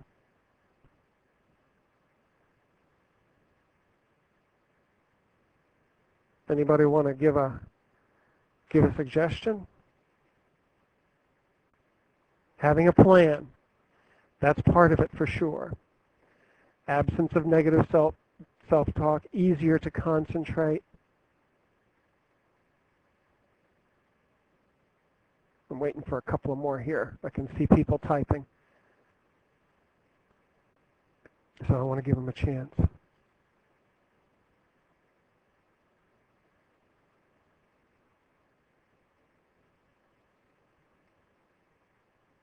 Ask questions, look for the clues, make the trade. I like that, George. That's process thinking. Very good. Optimistic expectations. Yeah, we have to be optimistic, right? When I think of this, here's what I think internal confidence looks like. And this isn't necessarily the truth. It's just my opinion. But I think it looks like you're focused on the relevant tasks of trading. You're making proper decisions given what the market has to offer. Okay? That you're focused on the relevant tasks of trading. You're making proper decisions, or maybe you're making decisions in a proper way. Maybe that's the better way to say it. You're making decisions in the proper way given what the market has to offer. Okay? So here I'm going to ask you to do another action item. And in your packet, I have this form for you, but I'm going to go back to the previous slide here. And I'm going to ask you to develop a list of trading behaviors you would want to follow. In other words, I'd like you to identify, and this is for you more so, and it's only if you're willing, of course, but to identify the trading relevant tasks that are important to your trading. Okay? So what would it look like? Here's some questions you can think about. What would it look like if you were trading confidently day after day? What specific skills, knowledge, and abilities would you be able to observe, assuming you could observe them? List these out, okay? You want to avoid things like I would be calm or I wouldn't be fearful or I'd be trading well, because those are kind of general. Try to be very specific. Try to be very specific in how you describe these. The key idea here is that I want to try to get you to start shifting the time spent suffering with fear and anxiety and shift that over to engaging in good trading behaviors that are valuable to you, right? That's the idea. And we have to know what those valuable trading behaviors are before we can shift over to them. That's the reason for this exercise, okay? One helpful way to do this would be to visualize how an expert trader would act. What actions would they do? If you were able to get into their head, what would they be thinking as they're looking at the market, pulling the trigger, managing the trade, exiting the trade, and reviewing their results? What would they be thinking? What would their head be saying to themselves? Okay? The basic idea here is to think carefully about what kinds of behavior and actions are valuable in trading. I don't think we ever think about this very much. I am encouraging you to think about it. What kinds of behaviors and what kinds of actions? And by the way, thoughts and feelings are behaviors too. But, so are perceiving the market properly, all of that stuff are behaviors. But what sorts of things bring us closer to our trading goals? What are the knowledge and the skills and the abilities you want to acquire and you want to use instead of focusing on fear? And again, I'm talking really about trading behaviors that give value because they lead to sound trading and they lead to confident trading.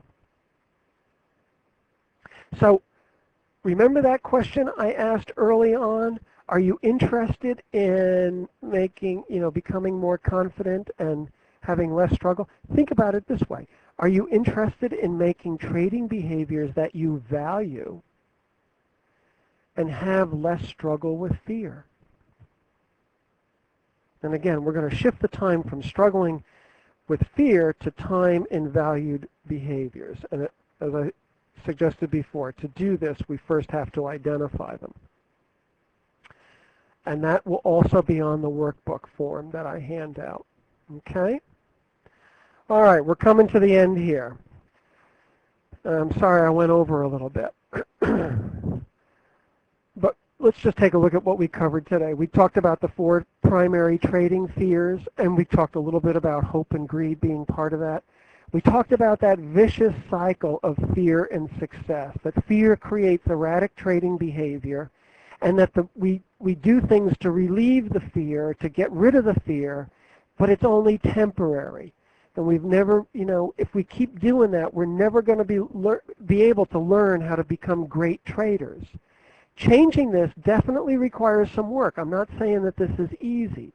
But go back to Emerson's quote for a minute. This is the reason why I put this up there.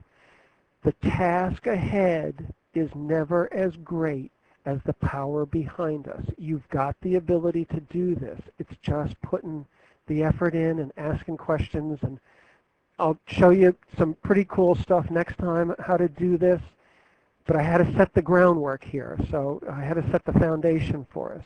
And part of that foundation was discussing what makes fear and anxiety so problematic. And we talked about fear, evaluation, avoidance, and reason giving, and we emphasized fusion and avoidance as the 2 key things. Fusion, again, is failing to see our thoughts as thoughts, that we're looking through them as if we're putting on a pair of colored glasses, some sunglasses.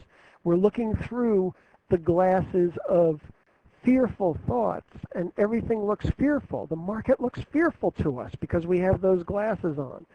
And I'm suggesting that we defuse and we set those thoughts out in front of us a little bit. Mindfulness is really helpful in this. And we see our thoughts as we're focusing on our breath, and we have those thoughts about what are we going to do for dinner tonight? I've got to pick up the kids in a little bit. Whatever those, those extraneous thoughts are, we see them, we notice them, we don't have to act on them. We can gently bring our mind back after thanking it for giving us those thoughts, because that's what our minds do, that's what minds do. Bringing our mind gently back to the task at hand, which in the mindfulness exercise was breathing. Okay? It's the whole idea there. And avoidance, we talked about that, giving us temporary relief, but giving us that temporary relief is highly reinforcing, it's highly addictive, and we're going to keep going back to that and back to that unless we realize that those strategies that we're using aren't very effective. And that's why I'm asking you to look at those over the course of the next 2 weeks and spend some time with that, so that you, in your own experience, you recognize that they're not useful. And I'm going to ask you then to do something new, and that's a little bit risky. It's dropping that rope, that in the tug of war with anxiety. It's stop feeding the tiger out of your trading bowl and start keeping your trading chow for yourself, so that you can develop into the great trader that you can be. And part of the way we do this is I introduce mindfulness tonight as a way to do this, and I just talked a little bit about that. Bringing your mind back onto what's the most important thing to you. And that's valued trading behaviors. And we're talking about developing those, shifting from the focus on the self, the focus on outcomes, to a focus on the process of trading. And I'm asking you to list out valued trading behaviors that relate to the process of trading, bring you more confidence, and bring you better trading behavior or valued trading behavior. And I've asked you if you're willing to do a few things in the next 2 weeks. Notice your hooks. Notice when you get hooked, and we all do. We all do all the time. And keep a little journal and jot down those hooks, and not just in trading, but in life as well. And always notice what you do next. Notice your hooks. Notice what you do next. And if you have trouble noticing your hooks, notice when you get tense. That's when they're going to start coming out. List out your coping strategies. Do a little cost-benefit analysis on those coping strategies. Try doing mindfulness for 5 minutes a day through the rest of the week and next week. And then develop a personal list of valued trading behaviors. Now, next week, in 2 weeks, on the 21st, I want to review these coping strategies and the cost-benefit analysis, and I want to review the valued trading behaviors. But I'm going to give you much more on noticing and mindfulness. I'm going to give you 2 trading-specific methods to bring your mindfulness into your trading. And I think what's kind of a fun but very practical and if I do say so myself, a pretty cool way of doing it. And I'm going to show you some ways to fortify your acceptance of the uncomfortable thoughts and feelings, because they're going to occur, and how to enhance your commitment to effective trading.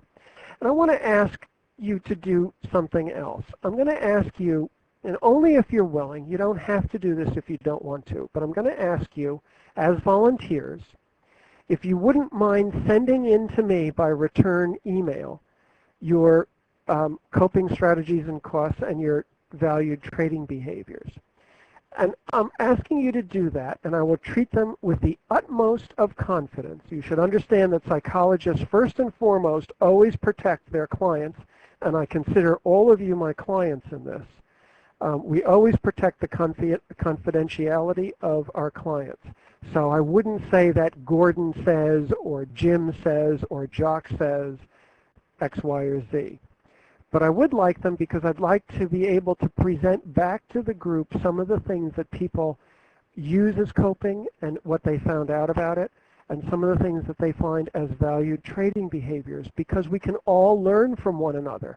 We might see something in that list that we didn't think about, but that, gee, that makes sense for us, and that we want to incorporate in our own trading, in our own lives, okay? So when I ask you to do this, as I say, I'll treat it with the utmost of confidentiality, and I will report them, but I will report them only as a group. I will say, well, one member suggested X, Y, or Z, and another member noted this, and that's how I would treat it. So if you're willing, and on a volunteer basis only, you do not have to do this if you don't want to. I would ask you to send those in to me a couple of days before, say on the 19th of February, if you don't mind doing that, and I would appreciate that very much. And I want to say I apologize for taking us over the time limits, but I want to thank you very, very, very much for this. I hope you got something out of it. I've had a lot of fun doing this, and I think you'll find that the next session will be able to merge and integrate some of the stuff that we talked about today with some practical things on how to use this, and hopefully it will be very useful for you. Okay? Well, thank you very much, and I look forward to seeing you again next week. And again, if you haven't sent me your email, I'm sorry, the 21st, not next week, and if you haven't sent me your email, do so, and I'll post that one more time. Oh, it's right here, in fact, on the last slide, so I don't even need to post it. All right, thank you very much. And Eric and Debbie, thank you both.